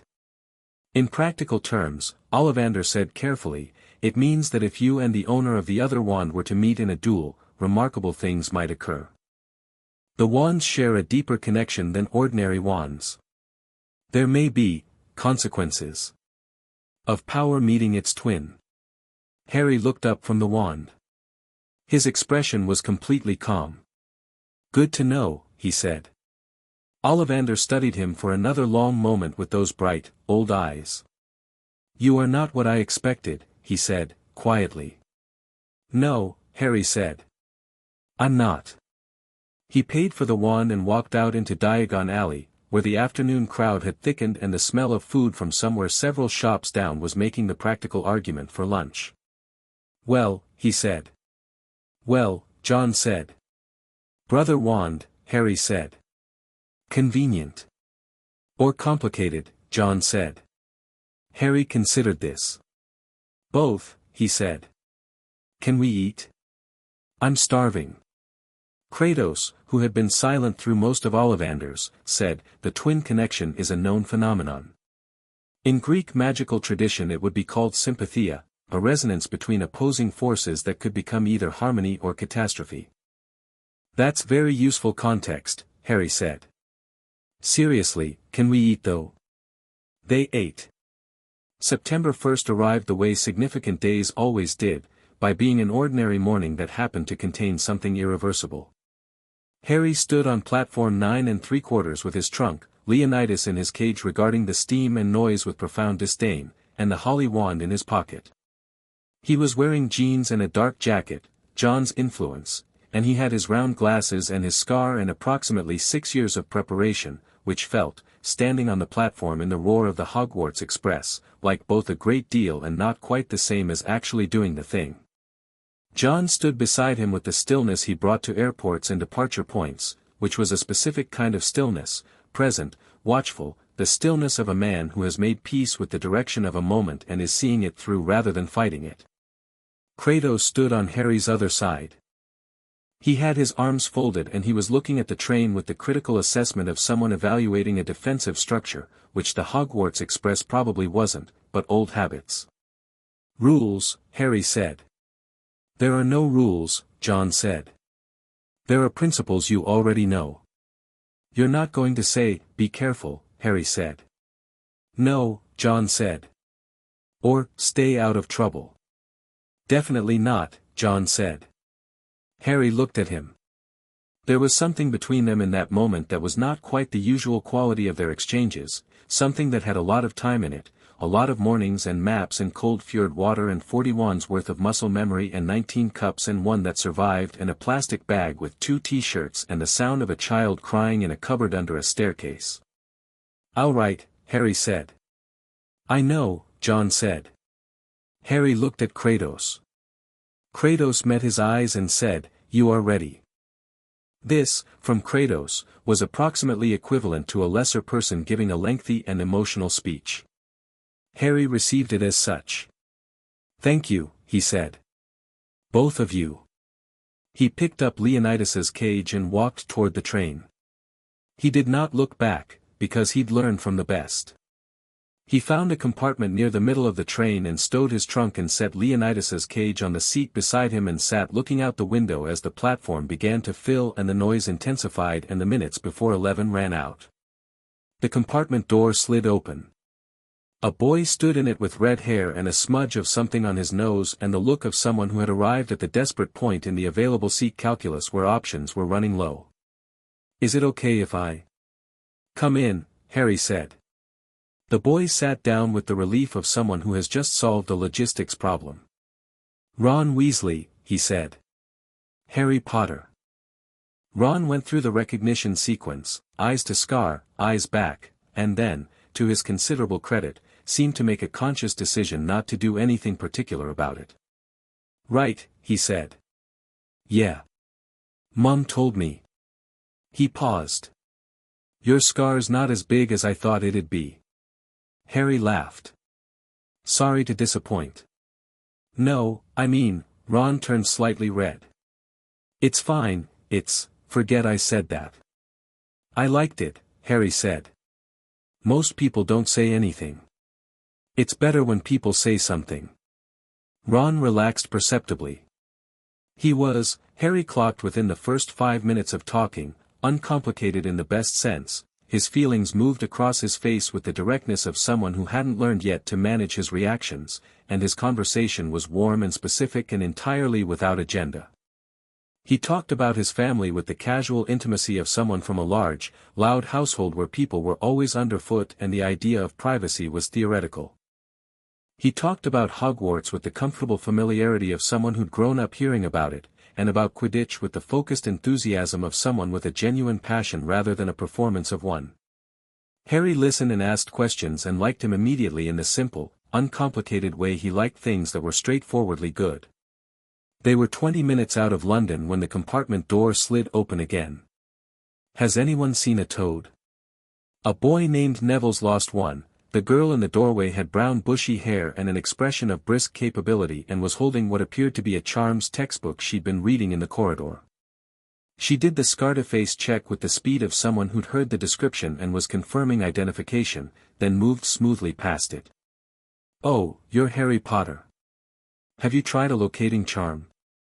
It's quite simple, Accio works if you know the object well enough. I don't know the toad," Harry said. "Neville does," the girl said, with the pragmatic confidence of someone who has already solved this problem in theory and just needs the variables to cooperate. "If Neville tries it, Hermione Granger, by the way." "Harry Potter. This is Ron Weasley." "I know who you both are," Hermione said, sitting down with the decisiveness of someone who has decided this is where she's going now and the toad is briefly taking a lower priority. "I've read Hogwarts, a history twice and both of your families are in it, the Weasleys in the Quidditch section and the Potters in the chapter on the First Voldemort War." Ron winced at the name. Harry noticed. "You can say it," Harry said. "Voldemort." Ron looked pained. "People don't, I know people don't," Harry said. "I'm saying you can. Fear of the name is just fear at a remove. It doesn't make you safer." He paused. "Who told you not to say it?" "Everyone," Ron said. "Does everyone know why?" "It's tradition." Ron struggled. "It's just what you do." Harry said, and left it at that, because he wasn't here to argue the point on day one, but his position was established. Hermione was looking at him with sharp, interested eyes. "You don't seem like I expected," she said. "What did you expect?" Harry asked. "I'm not sure," she said honestly. "More," she searched for it. "More lost, I think. More like you needed things explained." Harry smiled. "I know more about the wizarding world than you might think," he said. "What I need is to meet the people in it." They found Neville's toad, which had made a bid for the luggage rack and was sitting in the shadow of a trunk with the stunned expression of an animal that had severely overestimated its own mobility. Neville Longbottom was a round-faced, anxious boy who carried himself like someone waiting to apologize for something he hadn't done yet, and he thanked them with such profound relief that Harry felt something go soft in him, recognition, maybe, the particular recognition of someone who knew what it was to be braced for everything. "Neville," Harry said, when the toad situation was resolved. "What's the toad's name?" "Trevor," Neville said, looking at the toad with the expression of a man who had complicated feelings about the relationship. "Trevor's a good name," Harry said. Neville looked at him with the expression of someone who had been waiting his whole life for someone to say that Trevor was a good name. "Thank you," he said, with genuine feeling. The school emerged from the darkness of the lake crossing like something that had been built specifically to make the argument for magic to anyone who doubted it.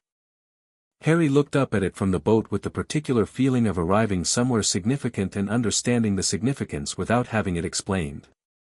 He noted the towers, the defensive positions, the way it sat on its promontory above the water, and thought of Kratos's tactical assessments, and then deliberately set that mode of looking aside and just looked. It was extraordinary. He allowed it to be extraordinary. He caught Hermione beside him doing approximately the same thing, fighting the urge to be practical about it and losing, just for a moment, to the simple fact of it. He smiled at her. She smiled back, slightly surprised to be caught. "It's beautiful," she said, as if admitting something. "Yes," he said. "It is." The sorting went quickly for most people. The hat took time over some, it took nearly 4 minutes over a girl named Lily Moon, which Neville whispered to Harry was very long, but when Harry sat down under it, the conversation was brief. "Ah," the hat said, in the specific voice of something that communicates directly into your skull, which Harry found interesting rather than unsettling. "Yes. I see. Very interesting. Hello, Harry said, inside his head. You're not nervous, the hat observed. Should I be? Most students are. Most students haven't spent 6 years in a training program designed by a former hitman and a Greek war god, Harry said. A pause that felt like the hat equivalent of a laugh. Quite. You do well in Slytherin, the ambition, the strategic mind, I'd rather not, Harry said, pleasantly. Why? Because I've seen how people treat each other when they believe their bloodline is their greatest credential, Harry said. I'm not interested in being around that more than I have to be. Not as a peer group. Gryffindor, then, the hat said, with something that might have been admiration. Though I want you to know, you could be in any of them. I know, Harry said. Gryffindor. Gryffindor, the hat bellowed, to the hall. The Gryffindor table erupted.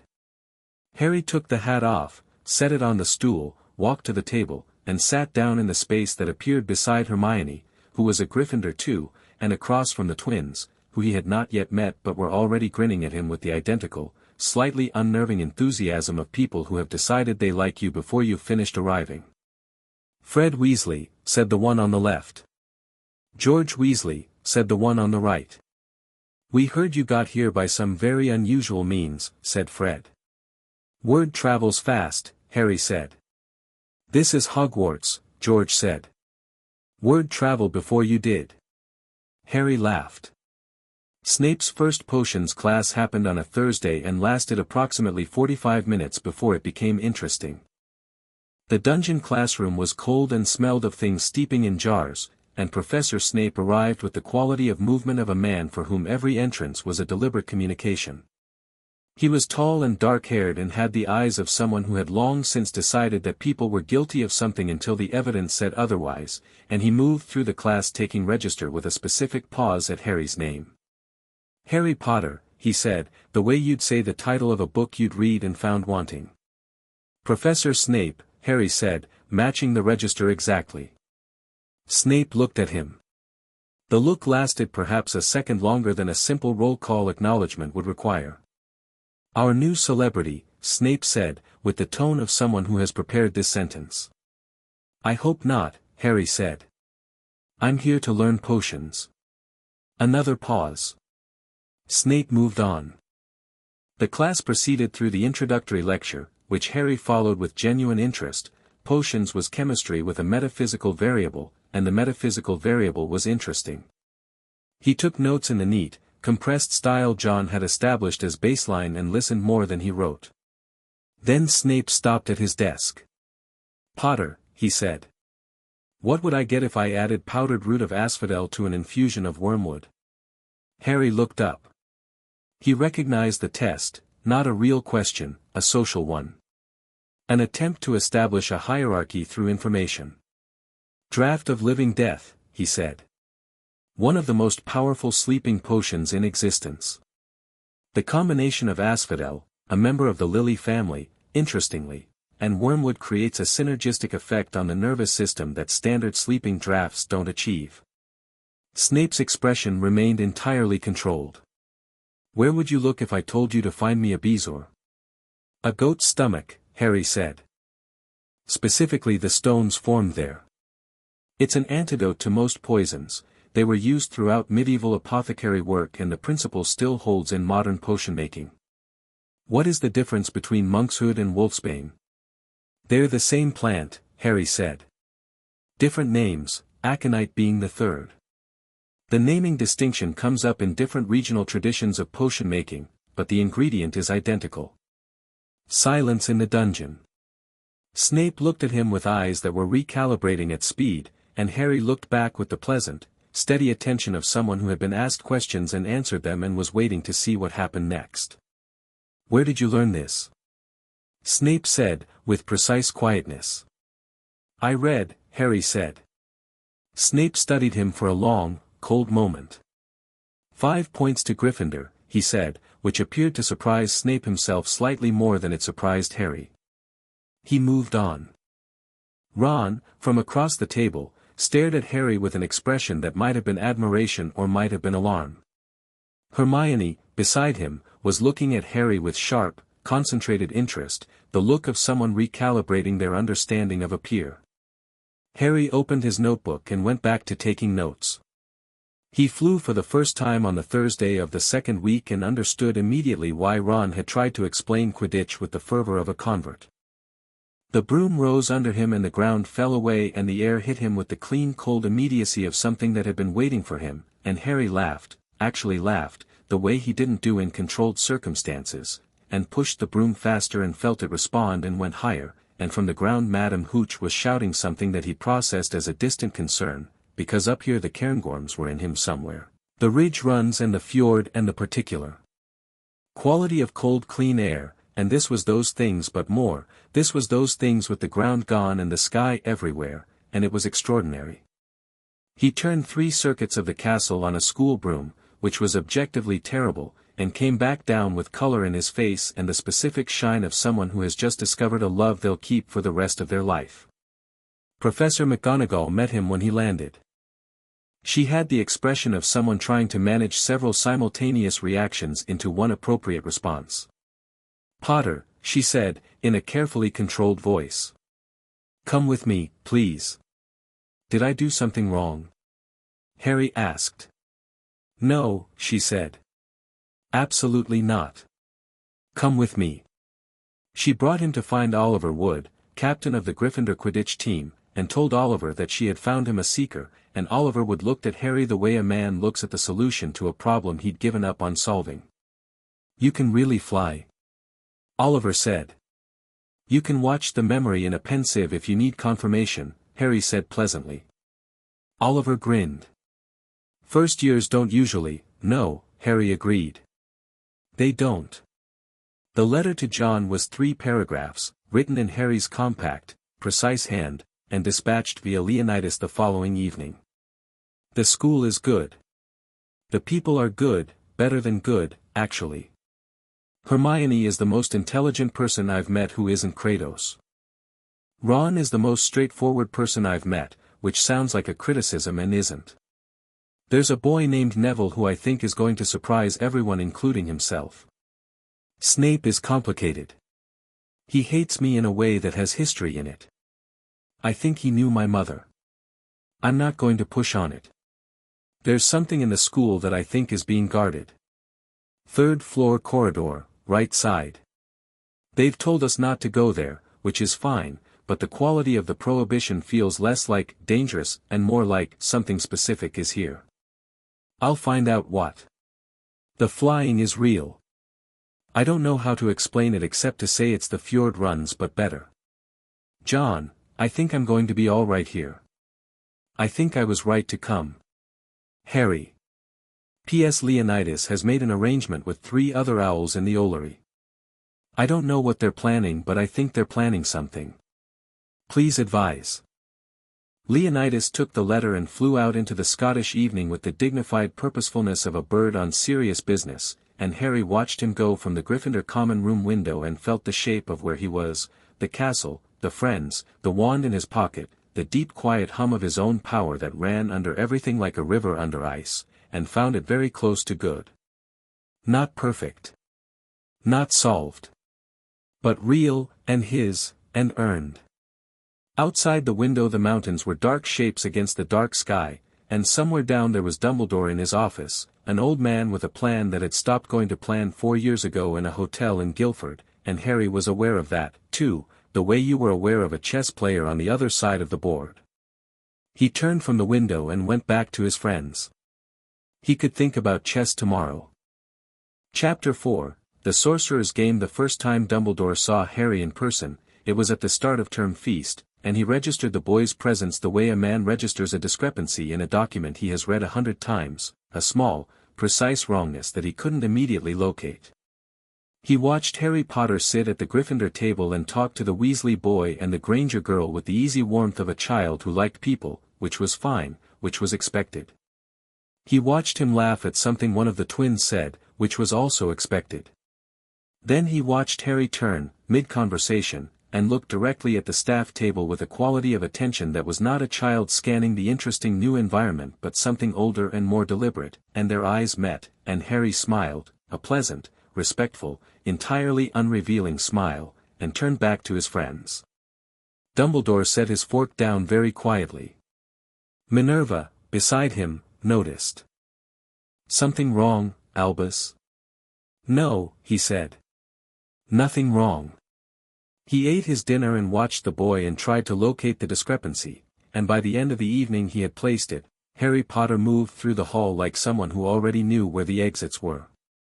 October brought cold rain and Quidditch practice and the specific texture of castle life settling into routine, the rhythms of classes, the geography of the corridors becoming familiar, the social landscape organizing itself into something mappable. Harry navigated all of it with the same basic approach he'd applied to everything since the cottage: learn the terrain, find your people, stay alert without being paranoid about it. He was genuinely happy, which was perhaps the most surprising development of the autumn. Not contented despite circumstances happy, not making the best of it happy, but the clean, grounded happiness of someone in the right place at the right time with the right people. He and Ron had a friendship that operated on the principle of trust established quickly and defended absolutely. He and Hermione had a friendship that operated on the principle of two serious people who respected each other enough to argue properly and both emerged from arguments knowing more than when they'd gone in. He and Neville had a quieter friendship, one that lived mostly in the space of being genuinely glad to see each other at breakfast and knowing, without discussion, that the other one had your back. He also had Quidditch, which he loved with a completeness that surprised even him. The flying was everything, the particular freedom of it, the three-dimensional problem-solving, the way his body and the broom collaborated without the mediation of conscious thought. Oliver Wood had the zealotry of a man who had been given something he'd been afraid to want, and Harry matched his intensity without the edge of desperation that drove Oliver, which made him calmer in the air and therefore faster, and Oliver watched him in practice with an expression alternating between professional satisfaction and barely contained emotion. "You're sure you've never flown before?" Oliver said, after the third practice. "First time was the lesson," Harry said. Oliver made a sound that might have been a prayer of gratitude to something. The Slytherins arrived at the pitch mid-practice on a Wednesday in October with a swagger that had clearly been planned in advance and the kind of timing that required either good coordination or a willing teacher. Draco Malfoy came to the front of the small group with the performance of someone who had rehearsed this. "Practice pitch is ours," he announced. "We have a teacher's note." Harry looked at the note. He looked at Snape's signature at the bottom. He looked at Draco. "Okay," he said. Draco blinked. "We're taking the pitch." "I heard you," Harry said. "We're done here anyway. Practices end in 5 minutes. He looked at his watch. 4, actually. "Oliver, shall we wrap up?" Oliver, who had been building to a confrontation with the obvious energy of someone whose pitch had just been invaded, recalibrated visibly. "4 minutes," he said, carefully. Harry ran the last 4 minutes of practice, landed, thanked Oliver, and walked past the Slytherin group toward the changing rooms. He and Draco were briefly adjacent, and Draco was doing the thing Harry had noticed in the bookshop, trying to locate what Harry was doing so he could respond to it correctly and finding the exercise frustrating. "You're not going to fight for it?" Draco said. "For what?" Harry said. "For minutes of pitch time." "For your dignity," Draco said, with the particular emphasis of someone quoting a value system. "My dignity doesn't live in whether I get 4 extra minutes of flying," Harry said. "Does yours?" He walked on before Draco could answer. Behind him there was silence, and then from one of the Slytherin group a snort that was quickly suppressed. He found the dog in November. Not by accident, by the same systematic curiosity he applied to everything. The third-floor corridor had been a quiet preoccupation since September, filed under when I have time and accessed on a Saturday afternoon when Hermione was in the library doing research that didn't strictly require company and Ron was playing chess with Neville and Harry had 3 hours and a specific itch he'd been not scratching for 2 months. He went alone, which he considered briefly and decided was right. This wasn't a situation where company improved anything. The door at the end of the third-floor corridor was locked, and the lock was the kind of lock that yielded to Alohomar with the ease of a door that had not been designed to keep out anyone who knew that spell. Harry paused at the door for a moment. Then he opened it. The room beyond was dark and smelled of animal and something older beneath, stone, cold, something mineral and deep. The dog was enormous, three-headed in the specifically improbable way of magical creatures, and it was sitting on a trapdoor. Harry stood in the doorway and looked at it. All three heads looked back at him. There was the standard beat of introduction between large predators and smaller beings, the moment where everyone was deciding what was happening. Then one of the heads sneezed, which broke the tension very effectively. Harry looked at the trapdoor. He looked at the dog. He looked around the room, at the edges, the architecture, the way the dog was positioned, and assembled the picture quickly. Something under the trapdoor. The dog as a layer of protection, not the only one. The dog had been asleep when the door opened, which meant either it slept regularly and that was a predictable window, or something in its environment made it sleep. There was a faint smell beneath the animal smell, something herbal, something that landed in the air like a note from a song Harry had read about in a potion text. Not today, Harry thought. Not yet. But I know where you are. He backed out of the room, locked the door behind him, and walked back down the corridor and thought about what he knew. Gringotts had been broken into in July.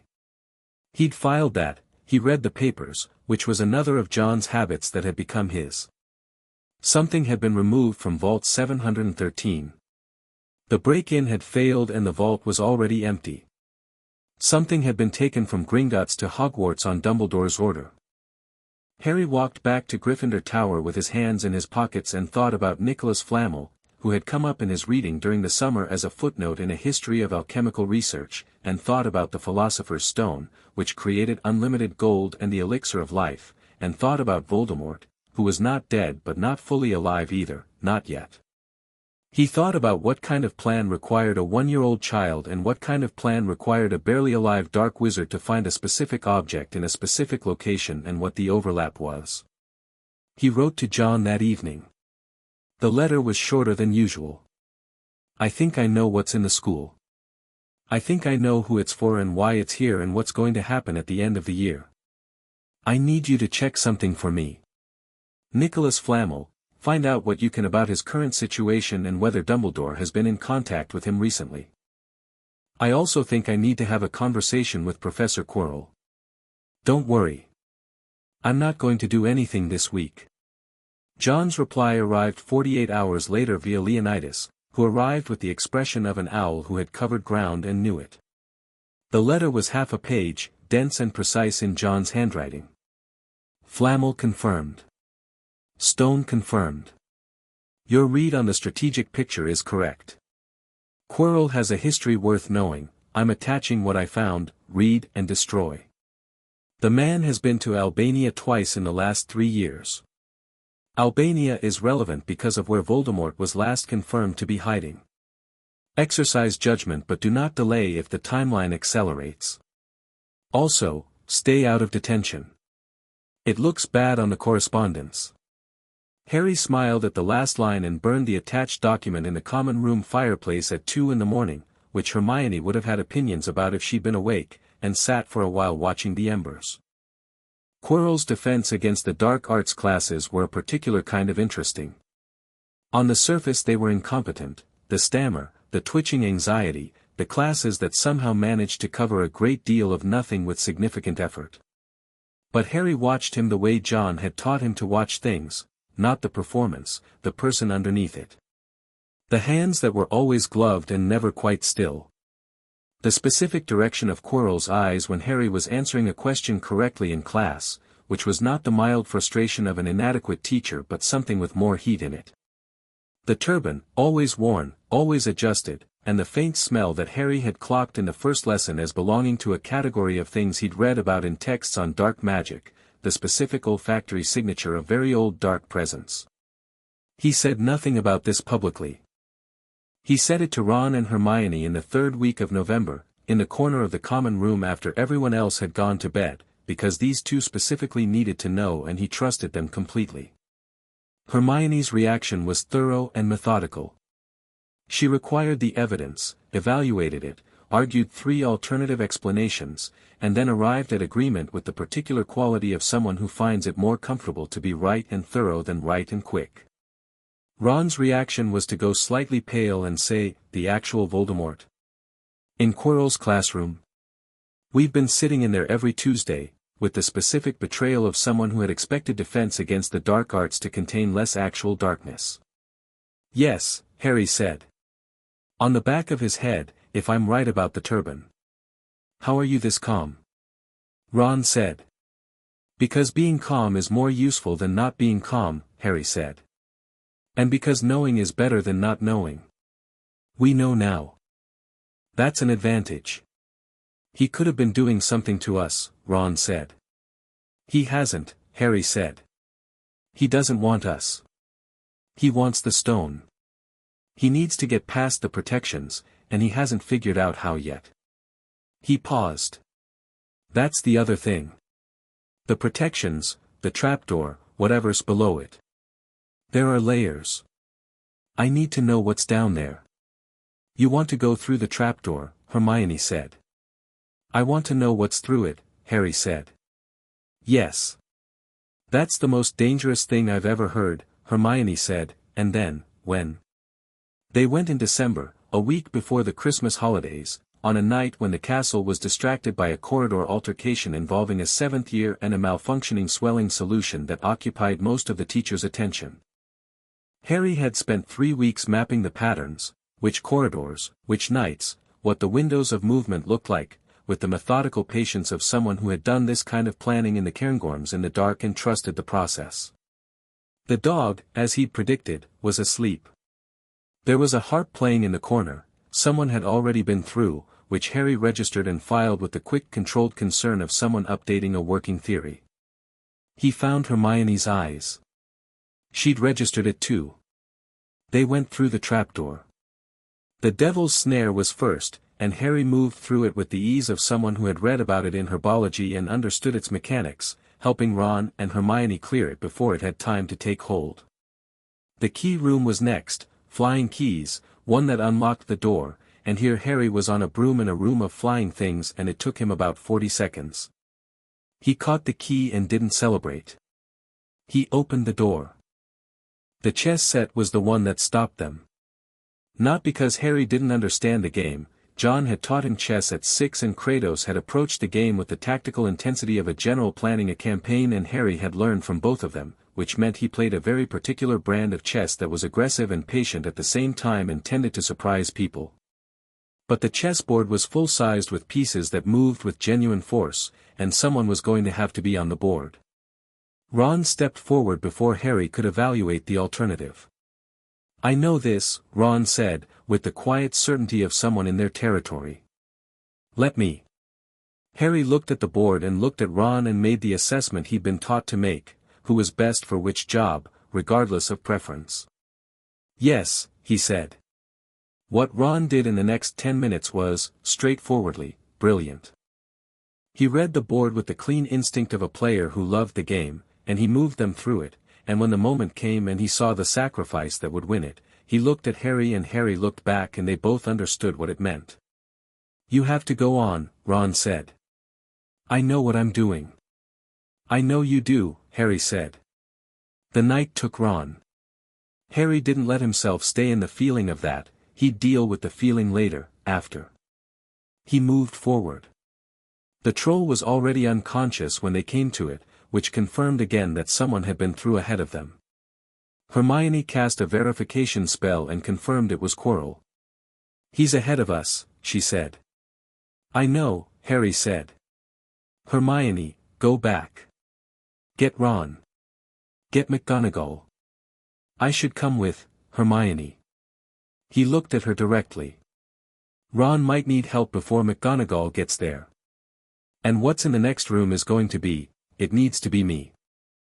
She looked at him with the sharp, serious look of a person making a real evaluation. "Why specifically you?" "Because of what I am to him," Harry said. To Voldemort. The wand, the scar, the whole shape of it. It has to be me. Sending you in there is like using the wrong tool. He paused. Go get McGonagall. And Hermione, if anything seems wrong on your way back, send Leonidas. She held his gaze for a moment longer, then moved. Harry walked forward through the fire door. The mirror of Eriste was in the final chamber, which Harry had not expected, and it changed his read on the scenario entirely in the span of about 3 seconds. The chamber was lit in a way that felt designed, not for security but for staging, the mirror placed where it would dominate the space. Quirrell was standing before it with the frustrated rigidity of a man who has been staring at something for long enough that staring harder has become his only strategy. He heard Harry come in and turned, and the stammer was gone, fully and immediately, like removing a coat. What was underneath it was not particularly impressive as a physical presence, a thin man with tired eyes, but what was around it was something else, something that Harry felt in the same place he felt the magic in himself, a pressure against his own power like two magnets approaching each other. Harry Potter, Quirrell said. I wondered when you'd work it out. Early November, Harry said. The Albania trips confirmed it in December. Quirrell was briefly, genuinely startled. He covered it. You've been watching me. Yes. And you came anyway. He tilted his head. The turban made a small adjustment, and Harry kept his face completely still. Either very brave or very foolish. I've been told the distinction's smaller than people think, Harry said. He was moving, very slightly, on each sentence, not toward Quirrell but adjusting his angle relative to the mirror. Mapping the room. What do you see in it? Power, Quirrell said. The stone, in my hand. But the mirror, it refuses to show me how to take it. Dumbledore's enchantment is irritating. What does Voldemort see? Harry said. The name hit the room differently than names usually did. Quirrell went still. Then, from behind him, from the back of his head, wrapped in the turban, came a voice like something breathing through stone. The boy is perceptive, Voldemort said, and now Harry had two people in the room to watch, two sets of responses, the host and the passenger. Hello, Harry said, to the back of Quirrell's head. Harry Potter, Voldemort said, with a richness that was designed to be impressive and was not quite managing it from this position. You are not what I was told. Nobody is, Harry said. You are not afraid. I've met things older and more dangerous than you, Harry said, without particular emphasis. And I grew up knowing you were coming. Hard to be afraid of something you've been preparing for. Quirrell turned, and now Harry could see both of them at once, Quirrell's face and the suggestion of the face at the back, the half-formed thing that had survived by latching on because it had nothing else to latch onto. Harry looked at it directly and felt his own magic respond, the brother wand thing, the resonance, the sympathia Kratos had described, and instead of pushing against it he let it run, the way Kratos had taught him not to fight his own power but direct it. I want what's in the mirror, Voldemort said. And I want to know who trained you, because whatever they are, I want them, or I want them destroyed. Neither's available, Harry said. You can't stop me with a schoolboy's wand in a first-year's hands. Harry looked at the mirror.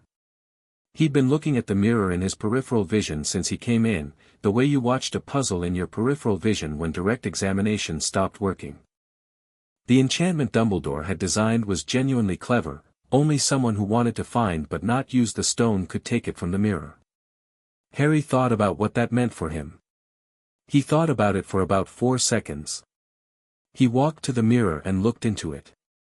He saw himself, standing there, which was mildly interesting. Then his reflection reached into its pocket and produced a small red stone and put it in its pocket, and Harry felt something shift in the actual pocket of his actual jeans, a weight, small and dense, that hadn't been there a moment before. He'd wanted to find it. He hadn't wanted to use it. He'd wanted to find it so he could keep it away from Voldemort, which was finding without using. Dumbledore's enchantment was smart but it was designed for a specific type of person and Harry was not that type. He closed his hand around the stone in his pocket and turned around. Quirrell, Voldemort, both of them knew something had changed by the quality of Harry's stillness. "You have it," Voldemort said. "Yes," Harry said. "Give it to me." "No," Harry said. "I will kill you," Voldemort said, with the patience of something that has been saying this for a long time and found it generally effective. "You've tried once," Harry said. "It didn't take." Quirrell lunged. What happened next was not elegant and was not designed to be. Harry moved the way he'd been trained to move, not back, not away, but into the space, cutting the angle, redirecting force. Quirrell's hands caught him and then something happened at the contact that Harry had not fully expected, even knowing it intellectually. His mother's protection, still present in him as a fundamental condition of his survival, met Quirrell's dark saturated hands and the result was immediate and absolute. The skin where they'd made contact began to blister and peel. Quirrell screamed and pulled back. Harry felt his own power responding to the contact, not the cold thing he was supposed to fear but something warm and present and uncontained. He felt it the way he'd felt it in the training sessions when Kratos had pushed him past the point of managing it and simply let it run. He let it run. He caught Quirrell's wrist and held on. The light that came out of the contact was not pleasant. It was thorough and absolute and very bright, and Voldemort's scream from the back of Quirrell's head was the sound of something being told, in the clearest possible terms, that it did not have the power here. Quirrell went down. The thing that was Voldemort tore free from the dying body and swept toward Harry, and Harry felt it hit him the way you felt a storm hit, the cold, the darkness, the specific targeted malevolence of something that had hated him specifically since he was 15 months old. He let it hit him. Because the thing that had been slowly, quietly building in Harry James Wick over 7 years of training was not primarily a collection of techniques. It was a quality. It was the deep-settled certainty of someone who knew exactly what he was made of because he'd been shown, in every possible condition, and it hadn't broken. The Voldemort thing swept through him and found no purchase, no fear to amplify, no doubt to dig into, no wound left unattended, and moved past and was gone, and Harry was alone in the chamber with the body of a man who had let himself be used until there was nothing left of him, and the stone in his pocket, and the mirror showing him his own face, and the distant sound of footsteps on stone. He sat down on the floor. His hands were shaking. He allowed them to shake. Kratos had been clear on this. The body did what it needed to do after the thing was over and you let it and didn't make a story out of it. The shaking stopped in about a minute. Then the footsteps arrived and Dumbledore came through the fire door. He looked at the chamber. At Quirrell. At Harry on the floor. His eyes went to Harry's pocket, where the shape of the stone was slightly visible. "Harry," he said, gently. "Professor," Harry said. "Are you hurt?" "No." He stood up. "You should know that I moved through your protections in approximately 14 minutes.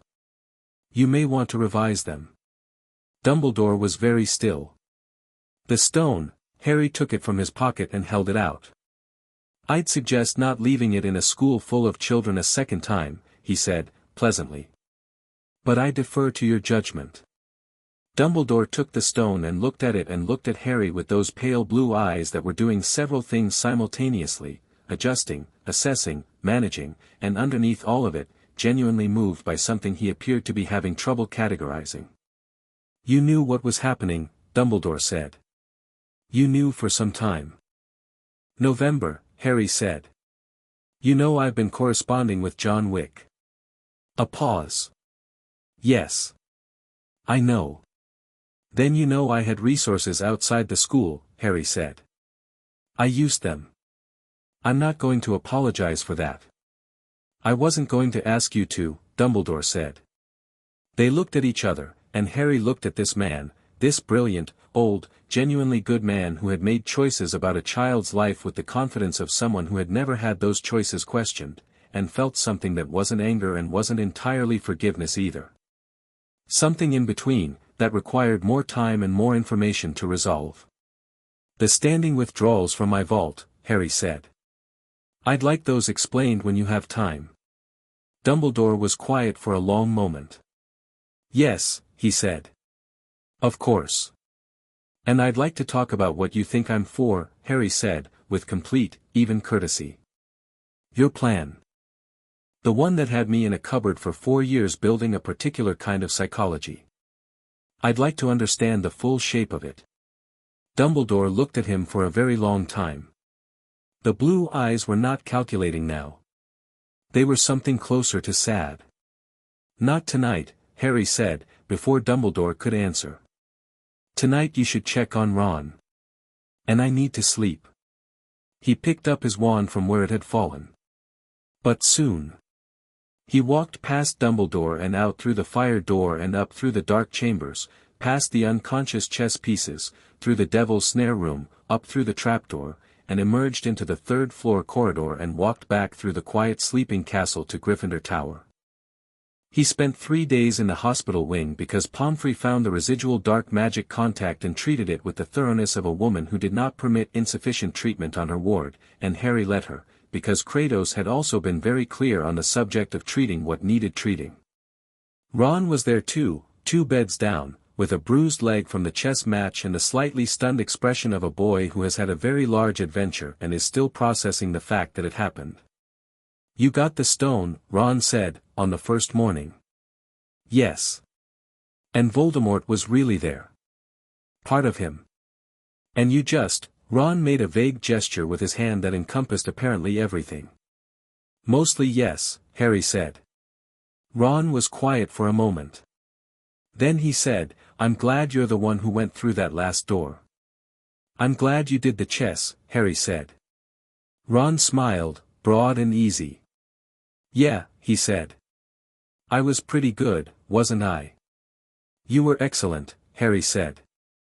Hermione came in that afternoon with flowers she'd brought from outside because she'd decided hospital wing flowers were depressing, and her copy of Magical Theory which she was in the middle of, and she sat between their beds and read and didn't make it into a scene, which was exactly the right call. Harry lay back on his pillow and thought about the year. He thought about John reading the letter he'd already sent, a full account, detailed, honest, including the parts where he'd been reactive instead of proactive and the parts where he'd relied on other people and the parts where the plan had been good and the parts where he'd improvised. He thought about what Dumbledore's face had looked like when Harry asked about the plan. He thought about what Kratos would say when he found out, and decided that Kratos would say nothing, but would add something to next year's training plan, and the thing he would add would probably be very difficult and very useful. He thought about his parents, Lily, specifically, and the protection that had lived in him since he was 15 months old and had just done, one more time, exactly what she'd intended it to do. He thought about this until something in his chest that had been tight for a long time went, very quietly, a little bit loose. Outside the hospital wing windows the Scottish summer was beginning, long light, the hills going green, the loch brilliant in the evening sun. Hermione, Harry said. She looked up from her book. Thank you, he said. For going back. For getting McGonagall. She looked at him with the direct, serious look she used when something mattered. Obviously, she said. Obviously, he agreed. He closed his eyes. The evening light was warm on his face and Leonidas was somewhere in the rafters. He'd found him on the first morning, perched above the bed with the self-appointed authority of a bird who had decided this was his post, and the 3 of them were in a room together and nobody was in a cupboard, and the stone was in Dumbledore's pocket and Voldemort was temporarily even less substantial than he'd been the day before. It was, by any reasonable measure, a good day. The end-of-year feast was loud and golden and Gryffindor won the house cup by a margin that made Slytherin table very quiet and Gryffindor table very noisy. Harry received 230 points over the course of a single announcement, which McGonagall read with the controlled enthusiasm of a woman who was deeply pleased and maintaining professionalism about it, and the hall erupted and Ron grabbed his arm with both hands and shook it like a bell, and Hermione cried very briefly and was extremely composed about it immediately after, and Neville got a round of applause that Harry led and that Neville received with the expression of someone for whom good things were still in the practice of surprising him.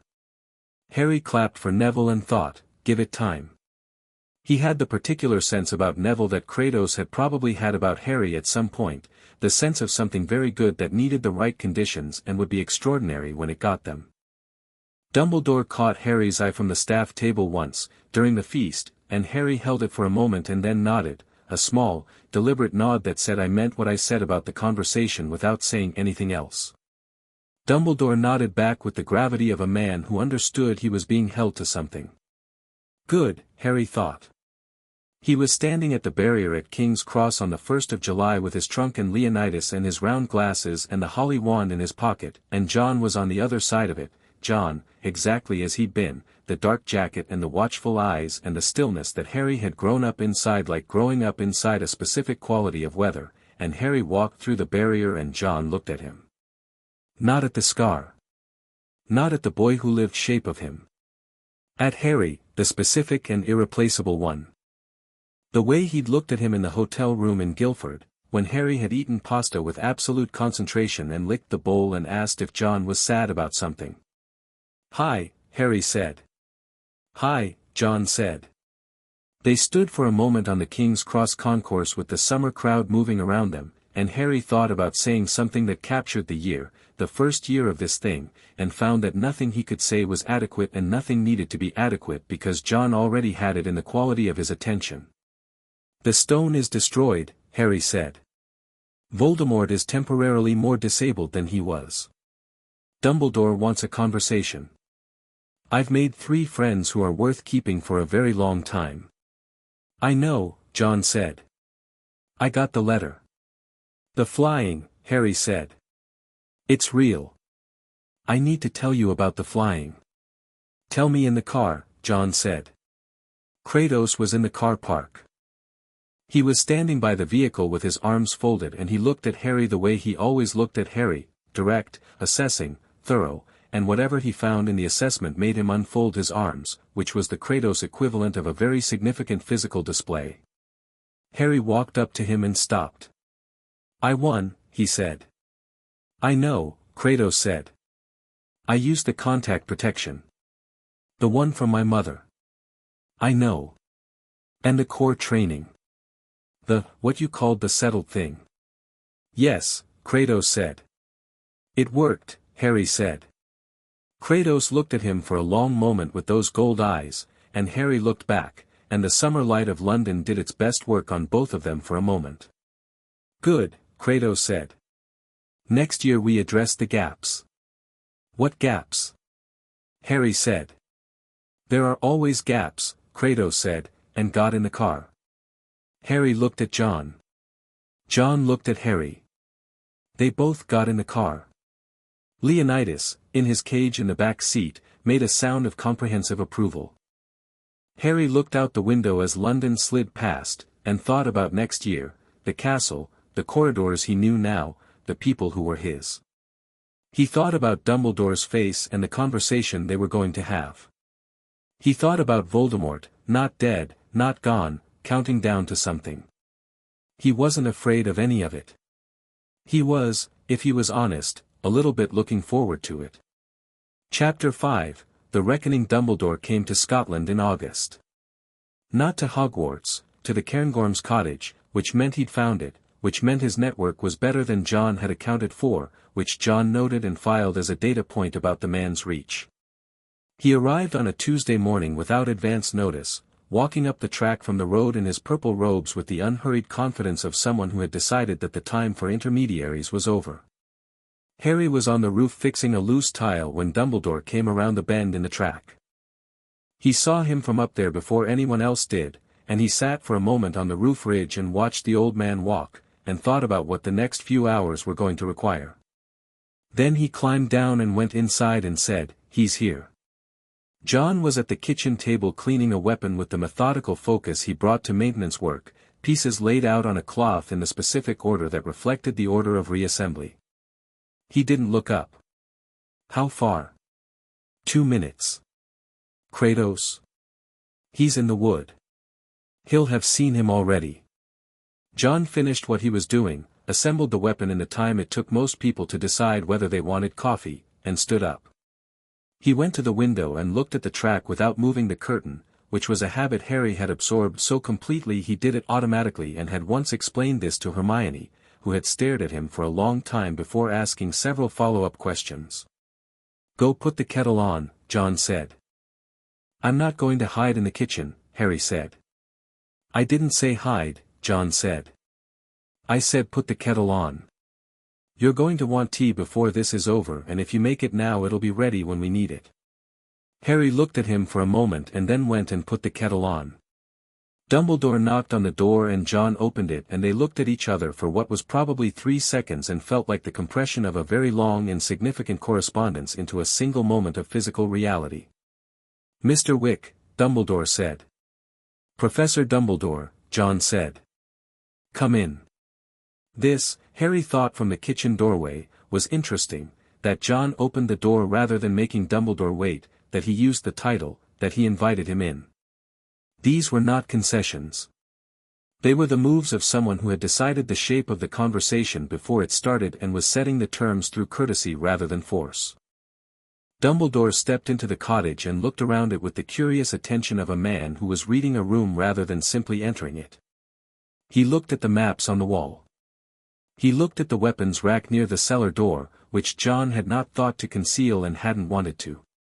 He looked at the books on the shelf, languages, history, several thick texts on magical theory that had no business being in a Muggle household, and then he looked at Harry, and his expression did the thing it had done in the hospital wing. The recalibration. The adjustment to what was actually there. "Harry," he said, warmly and carefully. "Professor," Harry said. "Sit down." "Tea." "Please," Dumbledore said, and sat at the kitchen table, and Kratos came through the back door at approximately the same moment with the inevitability of something that had been deciding when to enter and had chosen now. Dumbledore looked at Kratos. Kratos looked at Dumbledore. Harry poured the tea. The conversation started quietly and with the quality of two very old, very patient things that had both decided to be honest and were taking their time getting there. Dumbledore wrapped his hands around his tea mug. He took it without milk, Harry noted, and said, "I owe you an explanation." "Several, in fact. I'd like to offer them." "We're listening," John said. So Dumbledore explained. He did it the way Harry suspected he did most things, with intelligence and genuine candor and the faint structural quality of a man who had rehearsed not the words but the shape, who knew which parts were defensible and which weren't and had decided to lead with the ones that weren't. He talked about Voldemort's rise and the prophecy, and here Harry sat forward slightly, because the prophecy was new information presented plainly for the first time.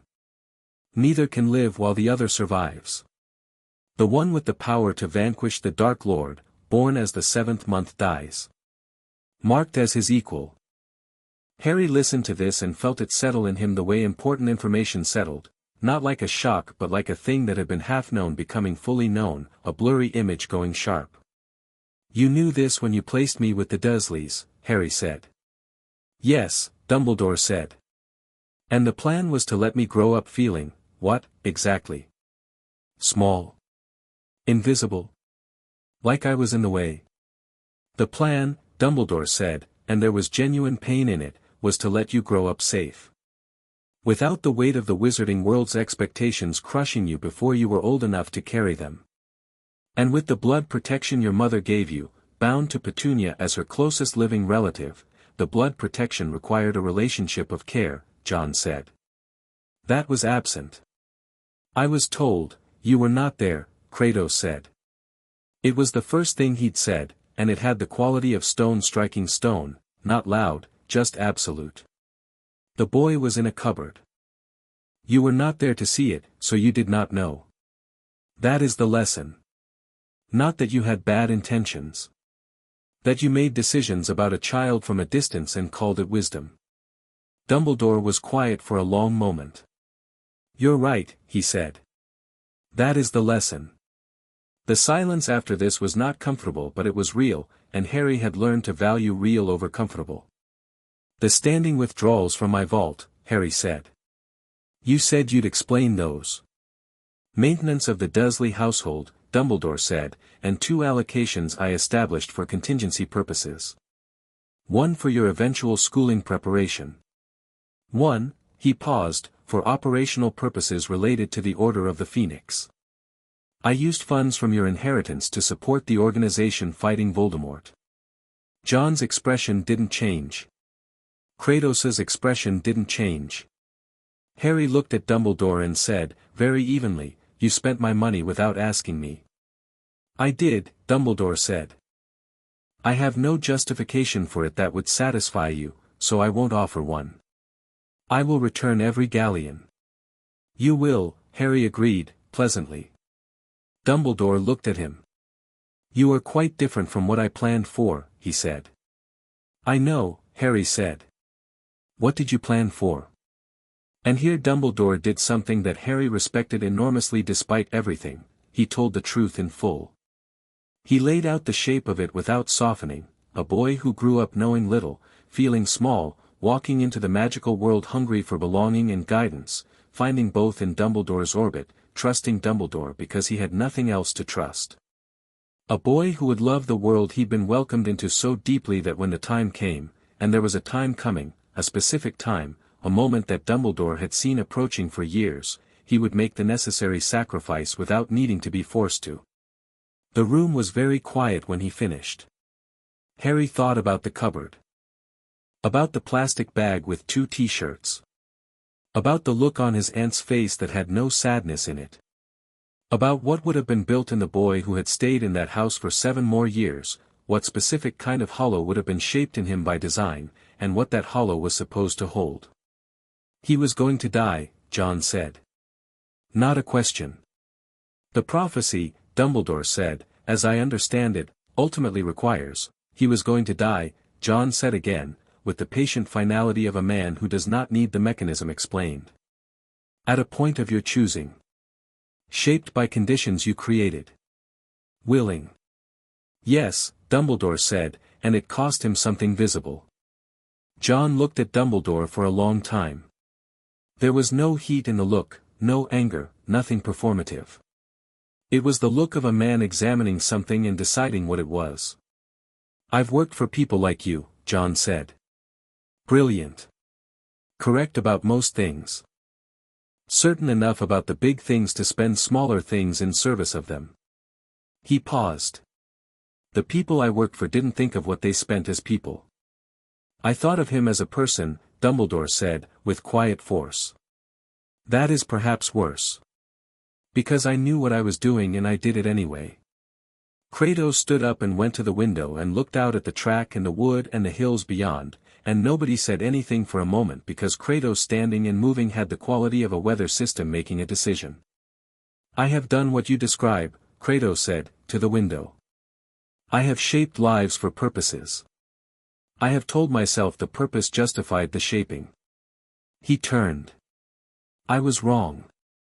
It took me very long to understand this, and by the time I did the cost was paid and could not be returned. Dumbledore looked at him with the undivided attention of someone hearing something they recognize. The boy is not a piece, Kratos said. He is not a sacrifice you are owed. He is not the resolution to your prophecy. He is Harry. He said the name the way he said all names that mattered, plainly, with weight behind the plainness. And he is already more than you planned for. Not because of your plan. Despite it. Dumbledore set his tea mug down. He looked at his hands. He was old, genuinely old, not just in years but in the accumulated weight of decisions and their consequences, and Harry watched him sitting in the cottage kitchen and felt something that was not sympathy exactly but was adjacent to it. The specific quality of feeling you had for someone who had been genuinely trying to carry something too heavy for one person and had solved the weight problem in a way that turned out to be wrong. What would you have me do? Dumbledore said, and it was not a rhetorical question. Tell me the rest of it, Harry said. Everything. The full prophecy, what you think it means, what you think has to happen. All of it. He leaned forward slightly. Not because I'll do whatever you say. But because I can't make good decisions without good information, and you've been controlling my information since I was 15 months old and I'm done with that. Dumbledore looked at him. You may not like what you hear. I don't need to like it, Harry said. I need it to be true. So Dumbledore told him about the Horcruxes. That part took a long time, and when it was done the afternoon light was coming through the window at a different angle and everyone's tea was cold and Harry was sitting very still with his hands flat on the table. A piece of Voldemort's soul. Split. Hidden. The price of that kind of magic and what it did to the person who paid it. 7 pieces, or possibly more, scattered in objects and places that would need to be found and destroyed before Voldemort could be killed permanently.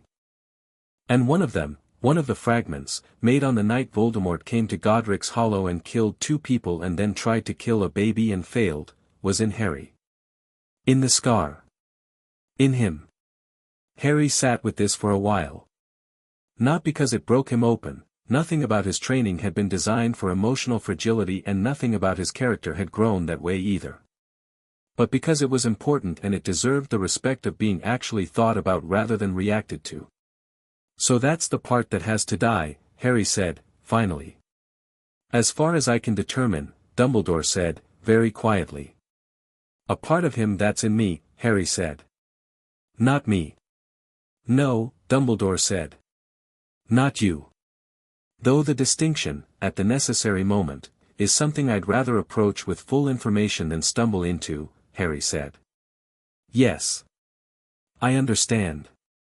He looked at his hands. Then he looked up. Is there a way to remove it without, I don't know, Dumbledore said. I have been trying to find one. It is, the magic involved is unprecedented. Then we find one, Harry said. The we was deliberate and Dumbledore heard it and John heard it and Kratos heard it, and all 3 of them understood it meant something specific, not a concession to Dumbledore's authority but a statement of Harry's terms. We work on this together and I am not a piece on your board. I would very much like that, Dumbledore said. John walked Dumbledore back to the track when the conversation was done.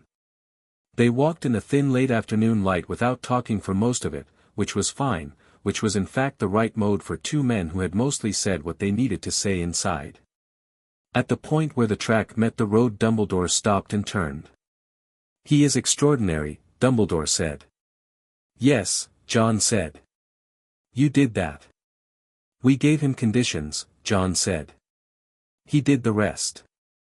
Dumbledore looked at the track back toward the cottage. You are not what I expected either, he said. I made inquiries about you, Mr. Wick, when I realized you had Harry. I know something of what you are and what you've done. John said nothing. I expected anger, Dumbledore said. Protectiveness that looked like aggression. Defensiveness. Why? John said. Dumbledore looked at him. Because in my experience, people who do what you do relate to the world through force. Force is a tool, John said. Like any tool, you use it for the job and put it down when the job is done. Harry is not a job. Dumbledore was quiet. Then, what is he to you? John looked at the road, where the Scottish evening was making the light do something very beautiful on the hills, and thought about hotel rooms and pasta and cracked street lamps and cold coffee and 40 years of being defined by loss and one night in Surrey when something that mattered had been found instead. Mine, John said, simply. Not because I own him. Because we chose each other. Dumbledore nodded slowly. I will not obstruct you, he said. I would like, if you'll permit it, to work with you rather than around you. For Harry's sake. That depends on you being honest going forward, John said. Not managed honest. Honest. Agreed, Dumbledore said. And the vault withdrawals. Restored by the end of the week, Dumbledore said. John nodded once. Dumbledore turned and walked down the road and didn't look back, which was something John respected on principle. Harry was in the cellar training when John came back in, moving through a sequence against the padded walls with the fluid focus of someone working through something physical because the mental needed space to settle. John stood at the top of the cellar stairs and watched for a moment. The sequence was good, better than good, it was the kind of trained movement that had become genuine, the kind that came from the body rather than the mind running the body. He came down and stood against the wall. Harry finished the sequence and turned. His face was slightly damp, his breathing controlled. "How did it end?" he said. "Carefully," John said. "He'll work with us. He's not an enemy." "No," Harry said. "He's not." He sat on the floor and stretched, pulling one knee to his chest. "There's a piece of Voldemort in my head," he said, as if reading from a list. "Yes," John said. "That's going to be the hard part," Harry said. "Not Voldemort, finding a way to get the piece out without the piece taking me with it." "That's a problem with a solution," John said. "We haven't found it yet." "We will." Harry looked up at him from the floor. "You're not worried?" "I'm always worried," John said. "That's not new information." Harry smiled briefly. "Kratos?" "He's outside," John said. "He's been outside since Dumbledore left. Doing the thing he does when he's thinking." "The sitting in weather thing," Harry said. "Yes." Harry got up and went up the cellar stairs and through the kitchen and out the back door. Kratos was sitting on the flat rock near the tree line, the same rock, Harry realized, that he'd sat on for the very first training session, the one that was just sitting still for 23 minutes until a bird landed and the magic moved. He went and sat beside him. Kratos did not move to accommodate him or acknowledge him immediately, but made space in the way large things made space for smaller things they trusted, completely and without looking. They sat in the evening quiet of the cairngorms and the wind came through the pines and the light made the hills glow in that particular way that Harry had decided a long time ago was one of the most beautiful things he knew. "I want to ask you something," Harry said. Kratos waited. "When you found out about Calliope," Harry said, carefully, "the first time, when you understood what it meant. What was coming?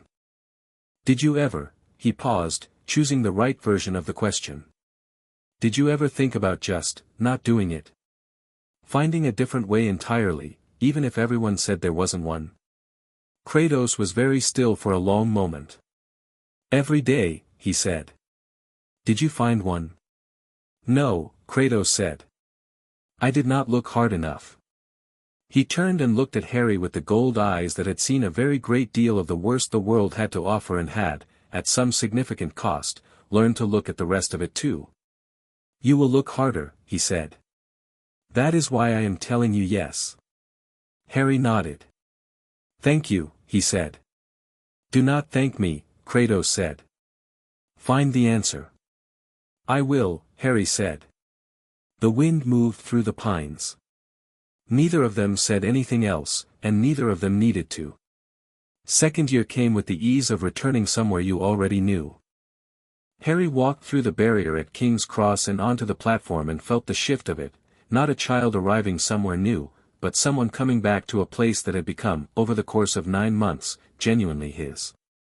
He found Hermione immediately, then Ron and the rest of the Weasleys, and the Weasley family was its own kind of weather, warm, loud, pulling everything into its orbit, and Harry stepped into it willingly and was glad to be there. He also noticed, as they were boarding, that the barrier had not opened for Ron and his father. He filed it. He found out the rest on the train when a very small, very large-eyed creature appeared in his compartment and introduced itself as Dobby and told him, with the earnest certainty of something that had committed fully to its mission, that Harry Potter must not return to Hogwarts. Dobby was the most genuinely unusual thing Harry had encountered since Diagon Alley, and Harry found him fascinating in the same way he found most genuinely unusual things fascinating, with the focused warmth of someone who collected interesting things and knew one when he met it. He also clocked immediately, behind the urgent performance of the warning, something that looked very much like a creature that was terrified on its own behalf, that had taken an enormous personal risk to be here, that cared about Harry's safety in a way that was both touching and clearly complicated by circumstances Dobby couldn't fully disclose. "Dobby," Harry said, gently. "Someone sent you." Dobby's tennis ball eyes went wide. "Dobby cannot say, you don't have to say," Harry said. "I just want you to know that I understand you're trying to help. And I'm not going to Hogwarts." He paused, watching Dobby's face cycle through relief. I'm going anyway, because there are people there I'm responsible for and I'm not going to leave them. But I appreciate what you're trying to do, and I'd like you to be careful with whatever you're involved in." Dobby stared at him. Then burst into tears with the immediate completeness of a creature for whom emotional responses were both enormous and instantaneous. Harry handed him a handkerchief. On the seat beside him Ron watched this unfold with the expression he sometimes wore around Harry, the specific look of someone who has accepted that their friend operates at a register that constantly requires recalibration. The year organized itself quickly into its textures. Dada with Lockhart, who was so thoroughly and specifically useless that Harry found him almost interesting as a study in how much confidence could compensate for how little substance. He was also, Harry noted without much emotion, a coward, which was different from being merely inadequate, and cowardice in a position of supposed authority had a specific effect on the people around it. The petrification started in October. Mrs. Norris first, then others, students petrified and left in corridors with the message on the wall, "The Chamber of Secrets has been opened. Enemies of the air, beware." The school went from anxious to frightened with the speed that fear traveled in closed communities, which was very fast. Theories bloomed in every corridor and common room. Harry stood in front of the message with Ron and Hermione on the night it appeared and read it and thought about what he knew.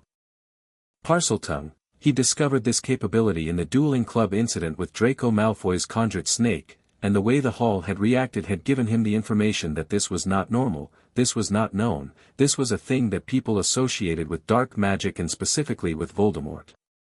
He'd absorbed the reaction and processed it and not panicked about it, which had led to a 20-minute conversation with Hermione afterward about Salazar Slytherin and the historical significance of the skill and the distinction between a trait and what you chose to do with it. "The chamber is real," Hermione said, in front of the message. "I looked it up. Slytherin built something under the school, a chamber with a monster inside. The heir of Slytherin can control it. And Voldemort was the last known heir," Harry said. "Yes," Hermione said. "But Voldemort is, not fully gone," Harry said. "We know there are pieces of him. Objects." She looked at him. They'd had this conversation before, in fragments, in the careful way that the information from the cottage had needed to be shared, not all of it, not the parts that were Harry's specifically, but enough for Hermione to be useful, and Hermione being useful was a significant strategic resource. "Something containing a piece of him could open the chamber," she said, and the quality of her voice changed as the implication landed. "Something that could act. A fragment with enough coherence to be present in the school," Harry said. "Yes." Ron looked between them with the expression of a man watching two people run toward a conclusion he'd been walking toward and was now considerably less enthusiastic about. "So what do we do?" "Find out what the monster is," Harry said. "That's the constraint. Everything else, the air, the chamber, the object, those are solvable once I know what I'm dealing with." "How do we find out what the monster is?" "Hermione already knows," Harry said, looking at her. She paused. "Then, I have a theory," she said. "I need 2 more days to confirm it." 2 days, Harry said. She got 1, because the second day she was petrified. She'd left them the answer. That was Hermione, petrified on the floor of the corridor with a mirror in her hand and a single torn page from a library book clutched in her fist. Harry crouched beside her and took the page carefully, not touching the mirror, and read what she'd had time to write in the margin in her small, precise handwriting before whatever found her had found her. "Basilisk. Roosters. Pipes. Speak to it. Speak to it." Harry stood up from crouching and looked at the page for a long moment. "She found it," Ron said, from behind him. "She found it," Harry said. "And left us the map."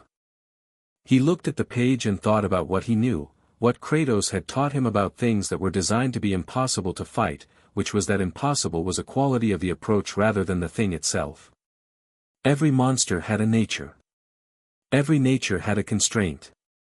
Work with the constraint, not against it, and impossible became difficult, and difficult was solvable. A basilisk's kill was the gaze. The voice could petrify or kill depending on the directness of hearing. It moved through pipes. It was old, enormously old, and old things that had been constrained for centuries in darkness responded to power the way all constrained things responded to power, with the recognition of something that matched or exceeded their own. He could speak to it.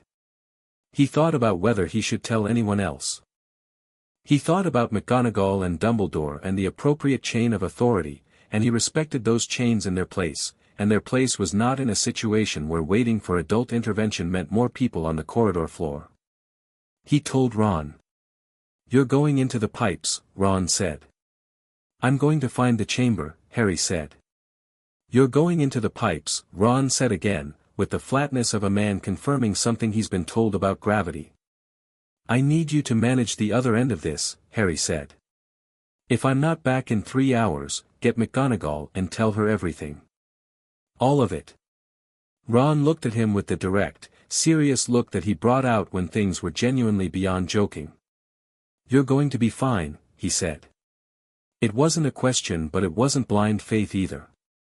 It was the statement of someone who had watched Harry operate for a year and a half and had based his assessment on evidence.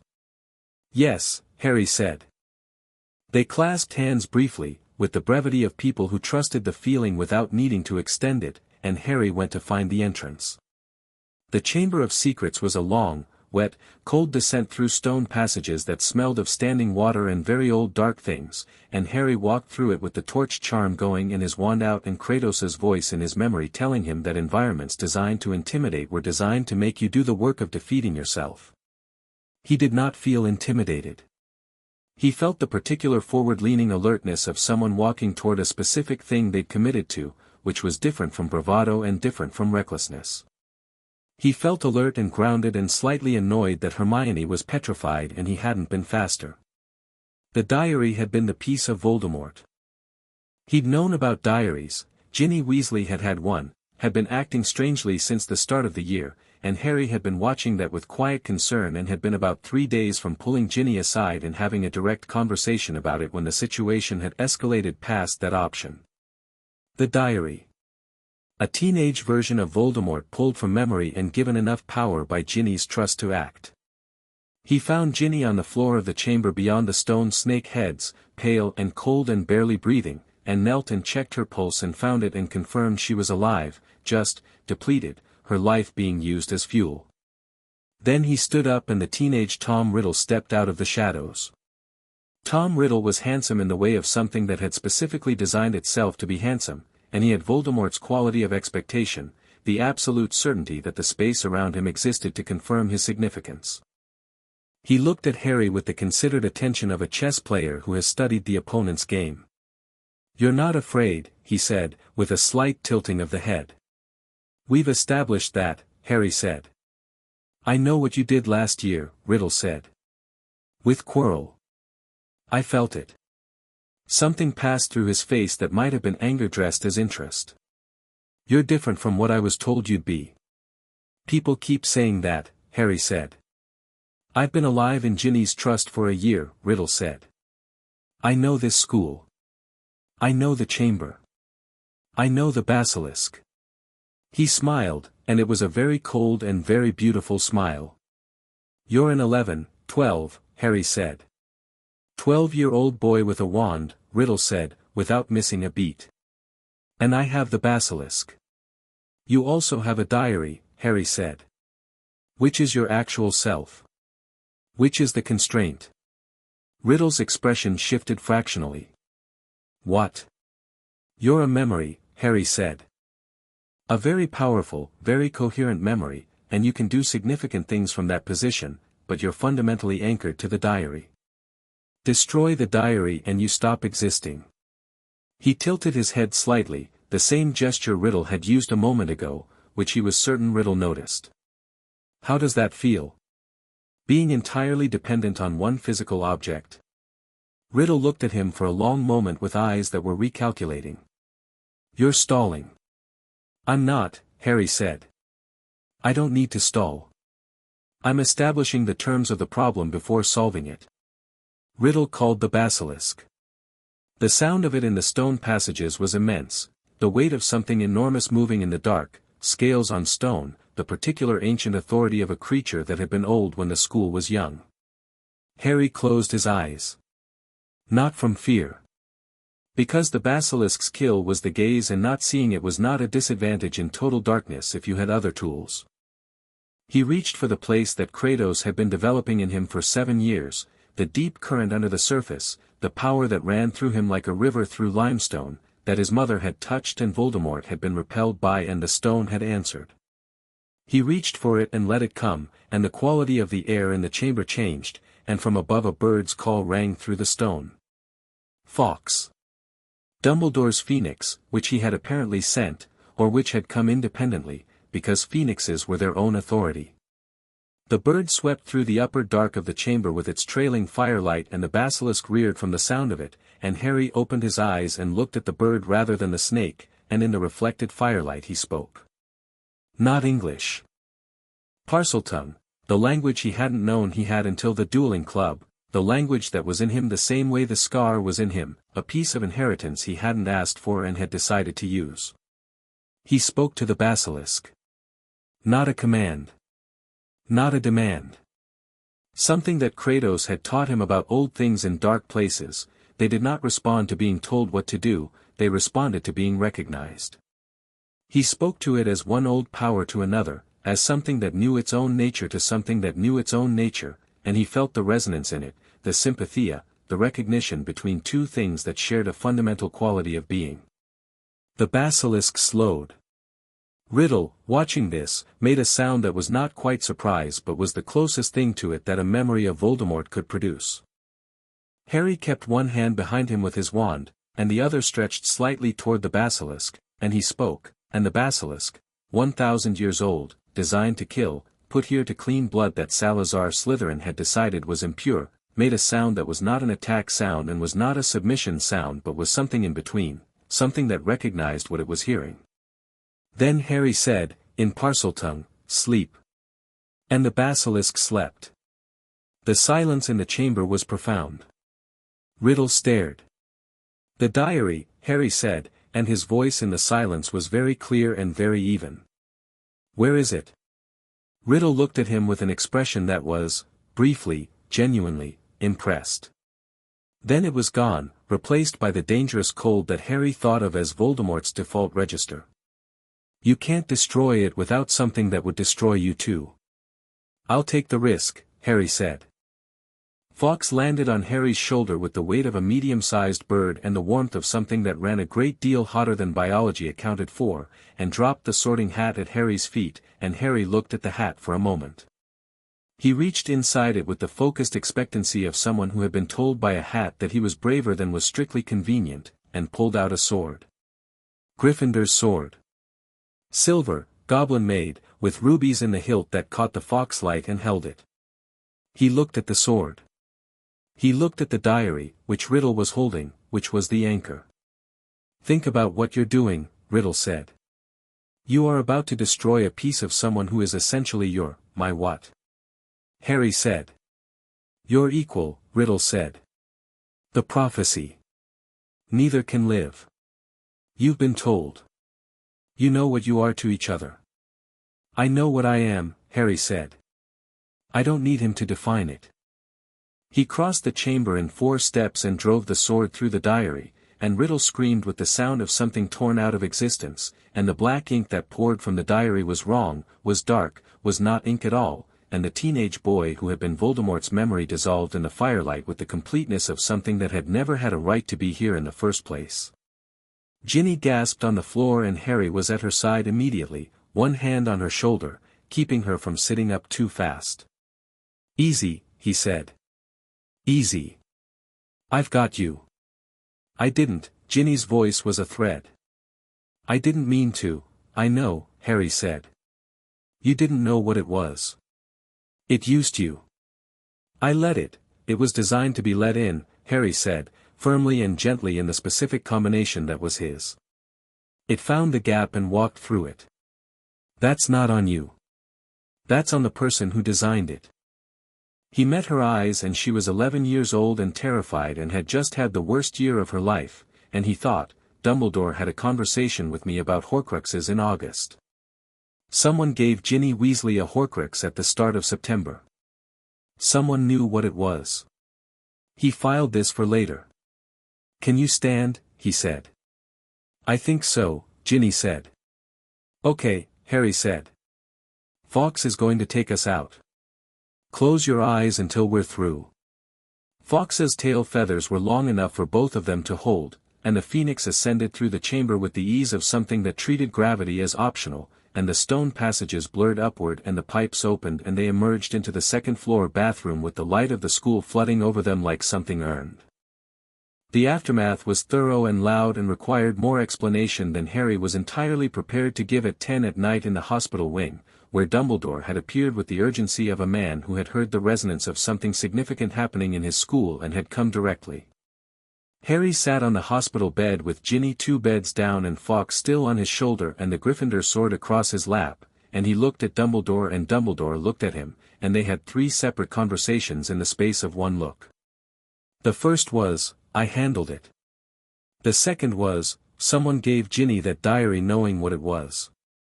The third was, we need to talk about Lucius Malfoy. Dumbledore's expression answered all 3 with the compressed acknowledgement of someone who was simultaneously relieved, troubled, and impressed. The sword, Dumbledore said.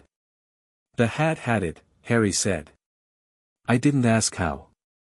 A true Gryffindor may call on the sword in a moment of need, Dumbledore said, with the quiet pleasure of someone seeing a thing operate as intended. Good design, Harry said. Yes, Dumbledore said. He looked at the basilisk fong on the bed beside Harry, which Fawkes had apparently carried up with them with the comprehensive thoroughness of a phoenix that was being helpful. The fong destroyed the diary. The sword, Harry said. The fong went into my arm before Fawkes got there. He showed the wound, which Fawkes had wept on and which was already healing with the clean efficiency of phoenix tears doing their work. Dumbledore looked at the healing wound. He looked at Harry. You were bitten. Yes, Harry said. By a basilisk. Yes. And you're sitting up. The tears work quickly, Harry said. Dumbledore sat in the chair beside the bed with the specific quality of a man who has been carrying a great weight and has just had it redistributed by something unexpected. Harry, he said, carefully. I want to ask you something and I want you to answer honestly. I'll answer honestly, Harry said. Are you frightened? Dumbledore said. By any of it? The chamber, the fong, are you frightened? Harry thought about the honest answer. When Ginny was unconscious on the floor, he said, I was frightened then. For her. The rest of it, he paused. The rest of it felt like something to solve. Dumbledore looked at him with those pale, complicated eyes. That is either a very healthy response or a concerning one, he said, and I find I cannot tell which. It's both, Harry said. Probably. He handed the sword to Dumbledore and lay back on the pillow. I need to sleep. We can debrief tomorrow. Of course, Dumbledore said. He rose. Then, at the door, he stopped and turned. Harry, the sword chose you. I want you to understand what that means. I know what it means, Harry said. What does it mean? Harry looked at the ceiling of the hospital wing, where the moonlight was doing quiet things. It means the sword has good judgment, he said. He heard Dumbledore almost laugh on his way out. Fawkes settled more firmly on his shoulder with the warm weight of something that agreed. He wrote the letter home sitting up in the hospital bed at midnight with a candle and the ward quiet around him. It was 3 pages, longer than usual, and covered everything, including the basilisk conversation in Parseltongue, because John needed to know about the basilisk conversation, and because telling John about the basilisk conversation while being able to confirm that he was fine was an important sequencing choice that Harry was very deliberate about. The last paragraph was short. Ginny is going to be all right. Hermione too, Madame Pomfrey says the Mandrake restoration draft will work by the morning. Ron did everything exactly right from his end. I found out the sword has good judgment. I miss the fjord. Tell Kratos I put the thing he taught me about old powers in dark places to actual use. Harry.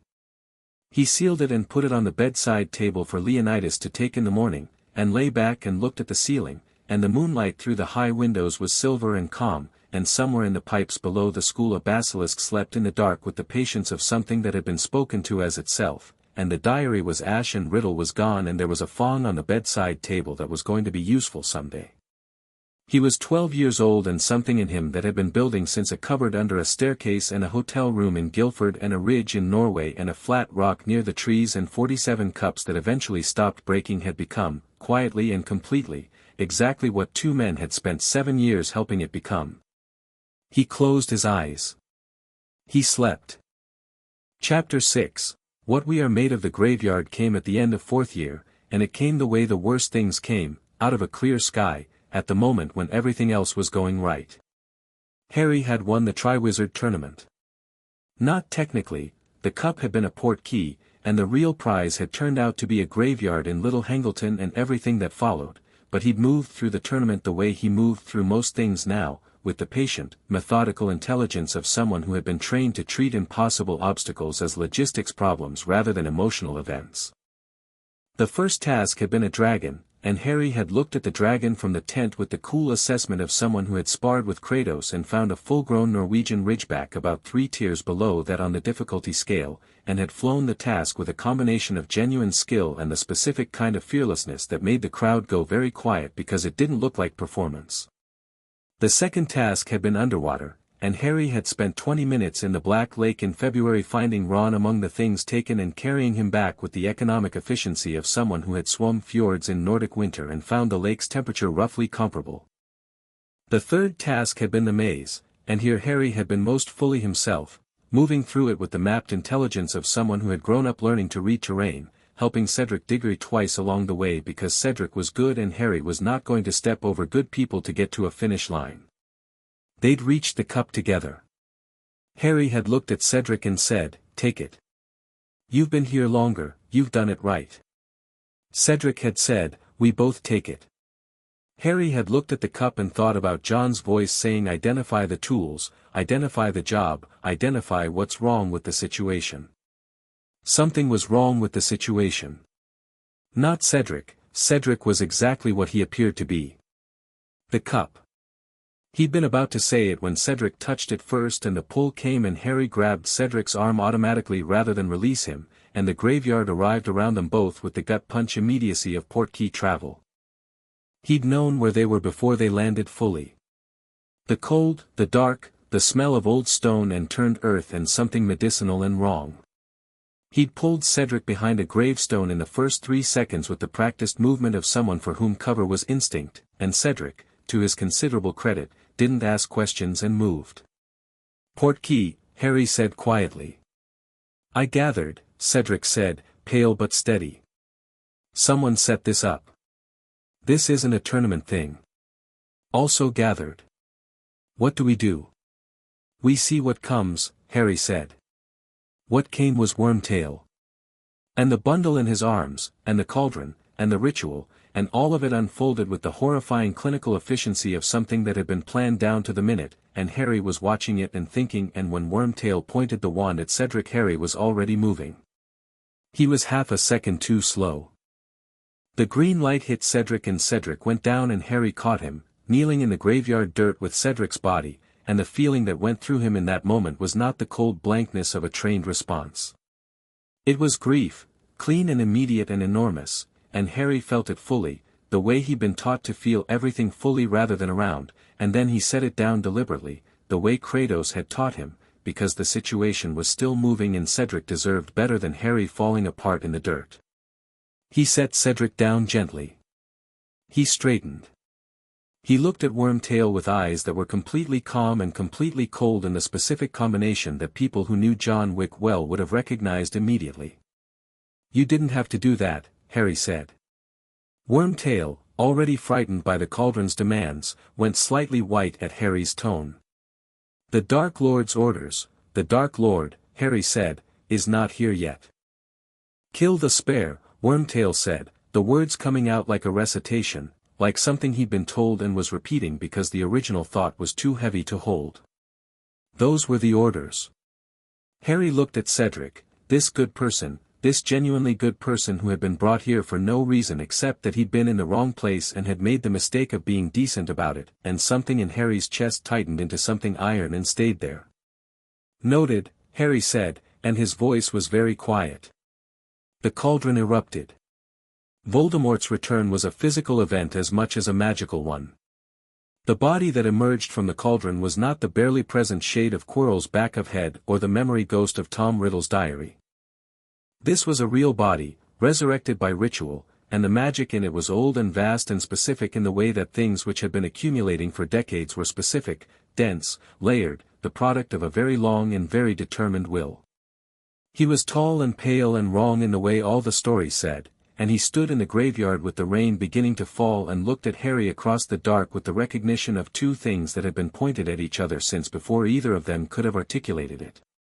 Harry Potter, Voldemort said. Tom Riddle, Harry said. The name landed in the graveyard like a stone in still water. The Death Eaters who had arrived through the darkness in their masks and robes went very still at it. Voldemort's red eyes moved over Harry with the comprehensive assessment of someone finally meeting a thing he'd been building toward for 13 years. You are not afraid, he said. No, Harry said. You should be, Voldemort said. I am the most powerful dark wizard alive. I have just been given back everything that was taken from me. And you are standing in my graveyard without backup. I'm aware, Harry said. Then you understand the situation. Yes, Harry said. Do you? Voldemort tilted his head. The gesture was identical to the one Tom Riddle had used in the chamber, which was interesting. The gestures persisted through the forms, the character consistent across the bodies. Enlighten me, he said, with the specific quality of amusement that people performed when they weren't quite as composed as they wanted to appear. You've been planning this return for 13 years, Harry said, and you've spent a significant portion of that time focused on me. On what I represent. On what I did to you as an infant. He kept his voice even and his position balanced and his wand loose in his hand, watching the ring of Death Eaters and watching Voldemort and keeping both in his peripheral vision simultaneously. What you actually did to me was give me a scar and a piece of yourself. And then two men found me in a cupboard under a staircase and spent 7 years turning both of those things into problems for you. Voldemort looked at him for a long moment. Who trained you? Someone who has killed gods, Harry said. And someone who has ended the careers of everyone who has ever tried to build a world on hurting other people. He paused. You're welcome to look them up. I'd give it reasonable odds they already know you're back. Pretty words, Voldemort said, and his voice was losing its amusement in the way of water losing temperature, gradually and then suddenly. But you are still standing in a graveyard with my servants surrounding you and your only friend dead in the mud. Harry looked at Cedric. The grief hit again.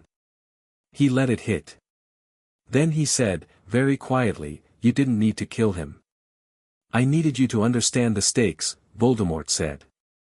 I understood the stakes, Harry said. I've understood the stakes since I was 7 years old and someone sat me down and told me the truth about my parents. He raised his wand. What you didn't understand is that understanding the stakes and being defeated by them are different things. I was taught that by someone who lost everything and kept going. Twice. Enough, Voldemort said, and raised his own wand. Avada Kedavra and Expelliarmus left their wands at the same instant, and the twin cores met in the air between them, and the priori incantatem effect took hold with the force of something seismic, the golden cage of connected wands, the connection that Ollivander had described and Harry had known was coming and had filed under when the moment arrives. Don't fight the connection, work it. The pressure was enormous. The connection between the wands pulled in both directions, and the bead of light where the spells met moved toward Voldemort with the grinding slowness of two very evenly matched forces, and Harry held it. Not through force. Through everything John had built in him, the patience, the accuracy, the ability to make the problem think it was winning until it wasn't. Through everything Kratos had built in him, the settled certainty, the quality of not being broken by pressure, the understanding that endurance was not passive but active, that holding was itself a choice made fresh each moment. He held it and he pushed and the bead moved and Voldemort pushed back with the strength of a wizard who had been obsessed with power for 70 years and had every right to be confident in it, and Harry thought, "You have never met anyone like me." Not arrogance. Just fact. The bead moved toward Voldemort's wand. And from the golden thread between them, the echoes began to appear, the reverse shadows of Voldemort's last spells, forced back out of the wand in order. An old man's ghost. A woman's ghost.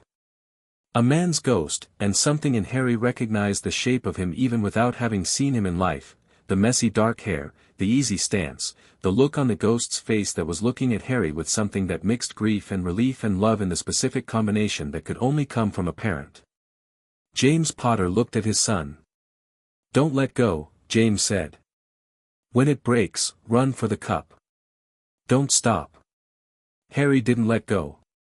Lily came next, and her ghost had the same eyes as the ones Harry saw in his mirror every morning, and she didn't say anything for a moment, just looked at him the way you looked at something you'd been afraid you'd never see.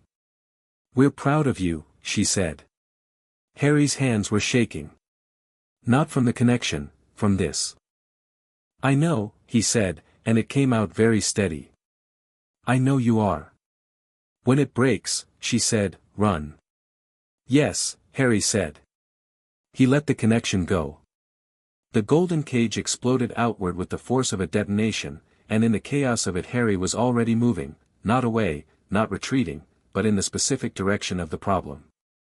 Wormtail first, because Wormtail was between him and the cup and Wormtail had a wand. Stupefy from 8 feet, clean and direct, and Wormtail hit the ground.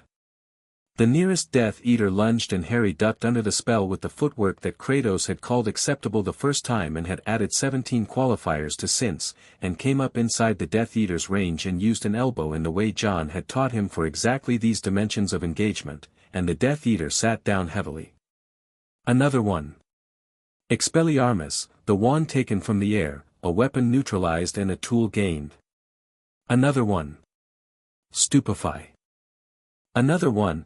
Closer, faster, and Harry used the wall of the gravestone as Kratos had taught him to use any available structure, getting it at his back, and from that position he had the field in front of him and the discipline of 7 years of training made the field manageable even at these numbers and this speed.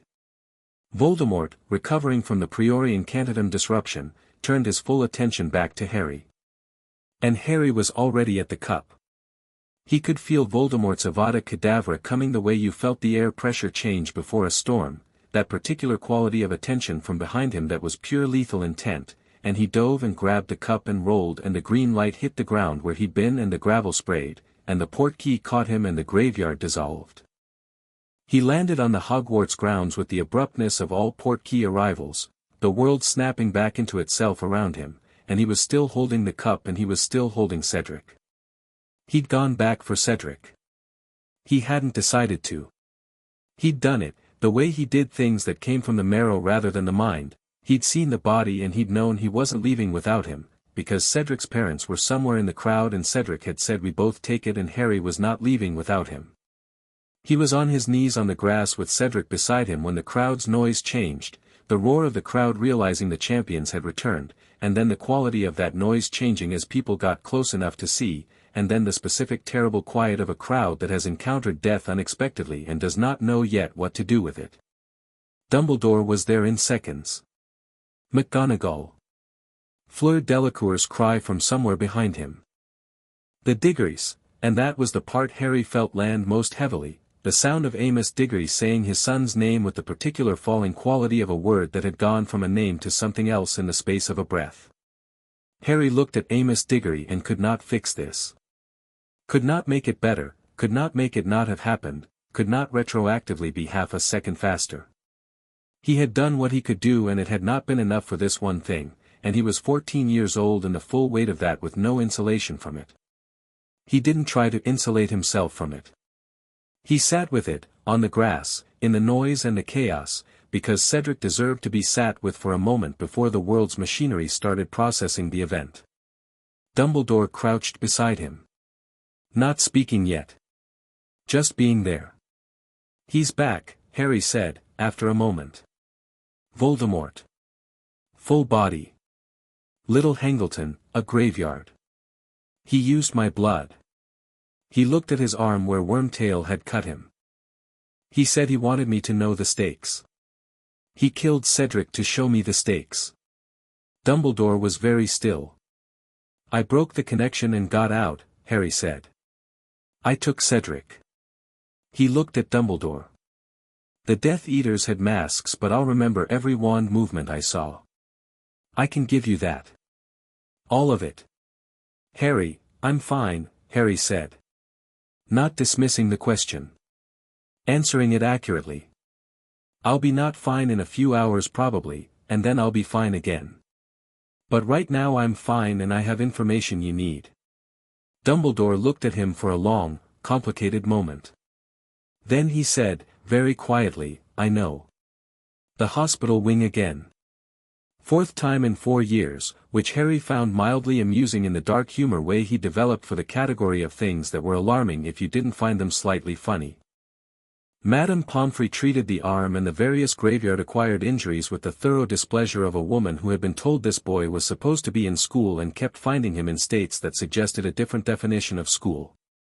Dumbledore sat at the bedside and Harry gave the full debrief, the portkey, the cauldron, the ritual, Wormtail, every Death Eater whose wand movement he could place. Dumbledore listened and took notes and asked precise questions, and Harry answered them all with the accuracy of someone who had been trained to observe and retain under pressure. When they were done, Dumbledore sat with the notes in his hands and looked very old. You used his blood, Harry said. He said, he used my blood for the ritual. To give himself flesh. Yes. What does that mean? For the protection my mother left? Dumbledore looked at him. It means, he said carefully, that the protection now lives in Voldemort himself. As long as he lives, carrying your blood, you have the same anchor you always had. The tether. Harry looked at the ceiling. So the piece of him in me, and my blood in him, and the twin wands, he said. We're very connected. Yes. That's either very useful or very complicated. Both, Dumbledore said. Probably. Harry closed his eyes. He thought about the graveyard. He thought about his parents' ghosts in the golden light, the way his father had looked at him and his mother had said we're proud of you, and he held that, feeling the grief of having had it for 30 seconds and having never had it before and never being able to go back and have more. He said I should be afraid, Harry said, to the ceiling. Are you? No, Harry said. I told him, he paused, fitting the words to the feeling, I told him that understanding the stakes and being defeated by them are different things. And that's true. But. He opened his eyes. Cedric didn't have to die. No, Dumbledore said. He didn't. That's the part I'm going to carry, Harry said. Not fear. That. Dumbledore was quiet for a moment. Harry, he said. The man I spoke to, John, when I came to the cottage last year. He told me that you chose each other. Yes, Harry said. He also told me that he worries about you constantly and that he would very much like to hear from you as soon as possible. Dumbledore held out a folded piece of paper. He sent this through a channel I believe he trusted me not to know about. I want you to know that I read nothing. Harry took the paper. Opened it. John's handwriting. Short. I know something happened. I can tell from the timing of Leonidas's return that something happened. Tell me you're alive. When you can. Harry held the paper for a moment. Then he reached for the quill on the bedside table and wrote on the back. Alive. Whole. 4th year is done. He came back. I'll tell you everything when I see you. Coming home Friday. H. He folded it and gave it back to Dumbledore. Leonidas. I'll ensure he gets it, Dumbledore said, and stood, and at the door turned one more time in the way he had. For what it's worth, what you did tonight. Going back for Cedric. He deserved to go home, Harry said. Dumbledore looked at him for a long moment. Yes, he said. He did. John and Kratos were both at King's Cross. Harry came through the barrier with his trunk and Leonidas and the weight of the year on him in the specific way that a real and difficult thing sat differently from a resolved and difficult thing, heavier in some ways, cleaner in others, and he saw them, and for a moment the platform and the crowd receded. John looked at him the way he always looked at him, and what Harry read in it this year was different from previous years, not more worried, not more emotional, but more concentrated. Like the same feeling had been compressed into a smaller space by the addition of more of it. Kratos looked at him with the gold eyes and said absolutely nothing for a full 4 seconds, which was the longest Kratos had ever gone without speaking in a greeting situation, and Harry understood what that meant. He walked up to them and stopped, and John looked at his arm where the sleeve was covering the cut, and Harry pushed the sleeve back so John could see the healing scar, and John looked at it and looked at Harry. He used my blood, Harry said. Ritual resurrection. He's back. Proper body, full power. John nodded. I'll tell you all of it, Harry said. Everything. Yes, John said. Not right now, Harry said. Right now I just need, he stopped, and the thing that had been held together through the graveyard and the hospital wing and the debrief and 4 days of the aftermath settled, and Harry let it settle, and it took approximately 3 seconds for the full weight of Cedric and his parents' ghosts and the graveyard and the green light where he'd been half a second ago and Amos Diggory's voice saying his son's name to land on him simultaneously. He didn't fall apart. But he let it land. John stepped forward and put a hand on Harry's shoulder, the brief, firm contact of someone who was saying I'm here in the language they used for it, and Kratos put a hand on his other shoulder with the particular weight of something that had been doing this since before Harry was born and had learned, painstakingly, how to mean it. The 3 of them stood on King's Cross platform in the Friday afternoon crowd for about 30 seconds like that, and Harry breathed, and the weight was still there but it was distributed now, held between 3 people rather than 1, which was the difference between bearable and not. Cedric Diggory was a good person, Harry said, to no one in particular. Yes, John said. The world is worse without him. Yes, Kratos said. Harry straightened. Voldemort is going to find that I'm a different problem now than I was at the start of the year, he said. And I'm going to be a different problem again at the end of 5th. And 6th.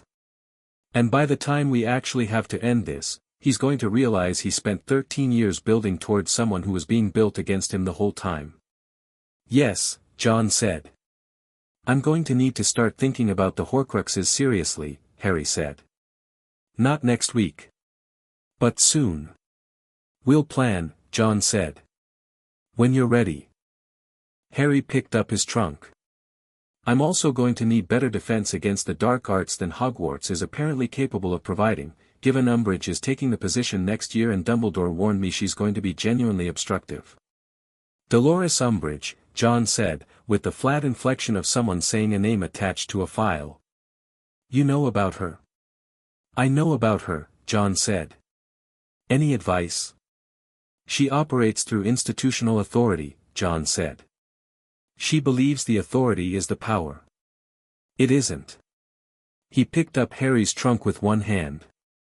She's never met anyone who genuinely doesn't need the institution's approval. Harry thought about this. I'll start a study group, he said. John looked at him. Defense Club, Harry said. Unofficial. I'll teach it.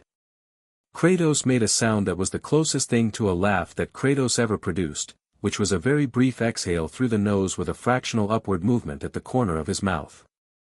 Harry had been cataloging these for 4 years and was quite proud of his collection. What? Harry said. Nothing, Kratos said. The name. What name? It will need a name, Kratos said. The club. Harry thought about it for about 5 seconds. Dumbledore's army, he said. Both men looked at him. He's going to be in trouble with the ministry this year, Harry said. Umbridge is Fudge's instrument. Fudge won't believe Voldemort is back. Dumbledore will be marginalized. So, he shrugged lightly, if I'm running a defense club that's named after him, it's a political statement and a practical resource at the same time. John looked at Kratos. Kratos looked at John. Get in the car, John said. The summer was different. Not worse, better in some ways, or at least more honest. Harry spent it in the Cairngorms doing the things he'd always done, training, reading, maps, languages, the cellar, the ridge runs, but with a quality of purpose that had clarified in the graveyard, sharpened by what had happened there into something with an edge. Not anger. Clarity. The specific quality of someone who has encountered the full shape of a thing and has stopped having any questions about the level of commitment required. He trained with Kratos in a mode that Kratos adjusted for with the quiet responsiveness of a trainer who knew when the student had turned a corner. The sessions were harder and faster and more varied, and Harry met them without complaint and without performance, just working, and Kratos watched him with the expression he kept for things he found genuinely satisfying. He trained with John differently than he ever had before, because John had apparently decided that the graveyard qualified as a graduation of sorts and began teaching Harry things he'd held back until now, not techniques, he'd had those for years, but the architecture behind them. The thinking that was before and after the action. The strategic layer. The way you read a situation not just for what it was but for what it was trying to become, and how you intervened in the becoming. They sat at the kitchen table for 3 hours one evening with a map of the places Dumbledore suspected Horcruxes might be hidden, and John asked Harry questions about each location the way he'd asked about routes through Norway when Harry was 6, not here's the answer, but what do you see, what does this tell you, what would you do first and why? Harry answered and was wrong sometimes and right sometimes, and John corrected the wrong ones with the minimum of words and moved on.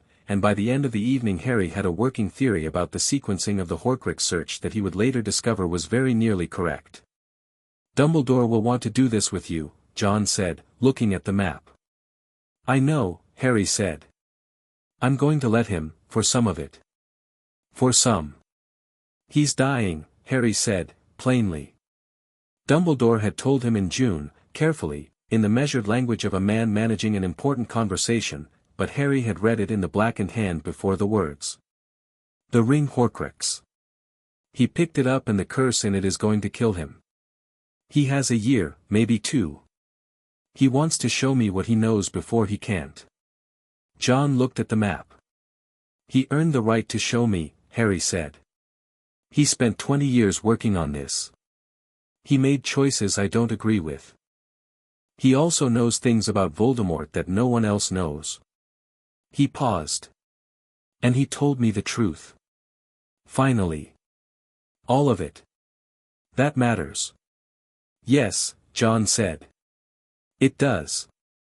They sat in the kitchen quiet with the map between them and the fire going and Leonidas somewhere in the rafters, and outside the Cairngorms did their summer best against the long Scottish evening.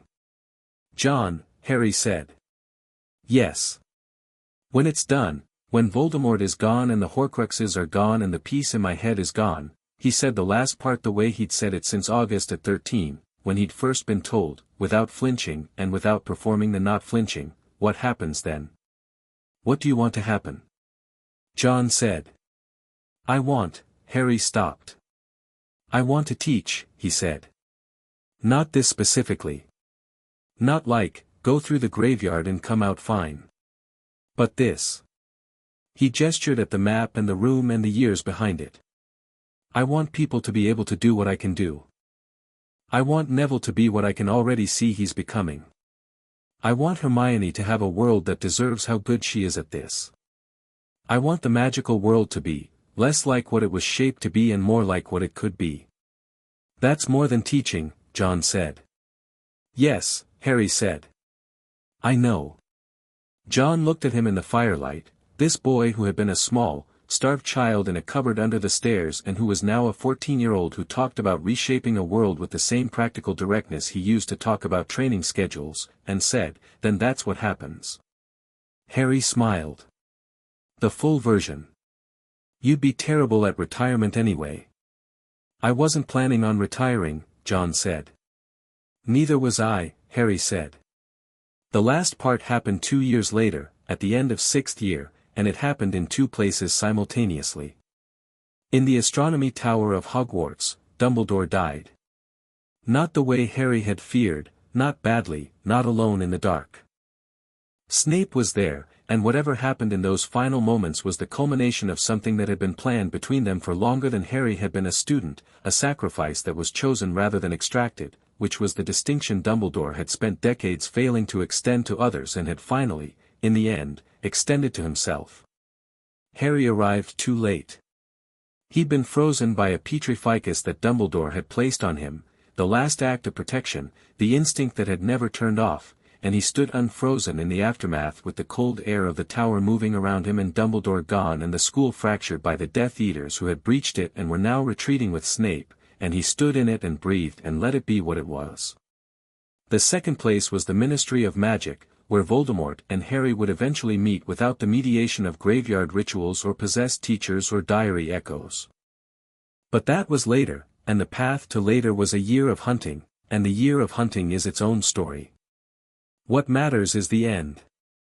The Battle of Hogwarts happened on a night in May when the sky was clear and the castle was lit from within by things that should not have been inside it, and the grounds were filled with people who had decided that this specific place on this specific night was where they stood. Harry walked through it. Not away from it, not around it, through it, the way he walked through everything, with the quality of presence that made people step back not because he radiated threat but because he radiated certainty, which was somehow more powerful. He moved through the battle checking on people, redirecting people, making the specific rapid-fire tactical decisions that a year of hunting and a lifetime of training had made second nature, and where he fought he clawed Sonnet for.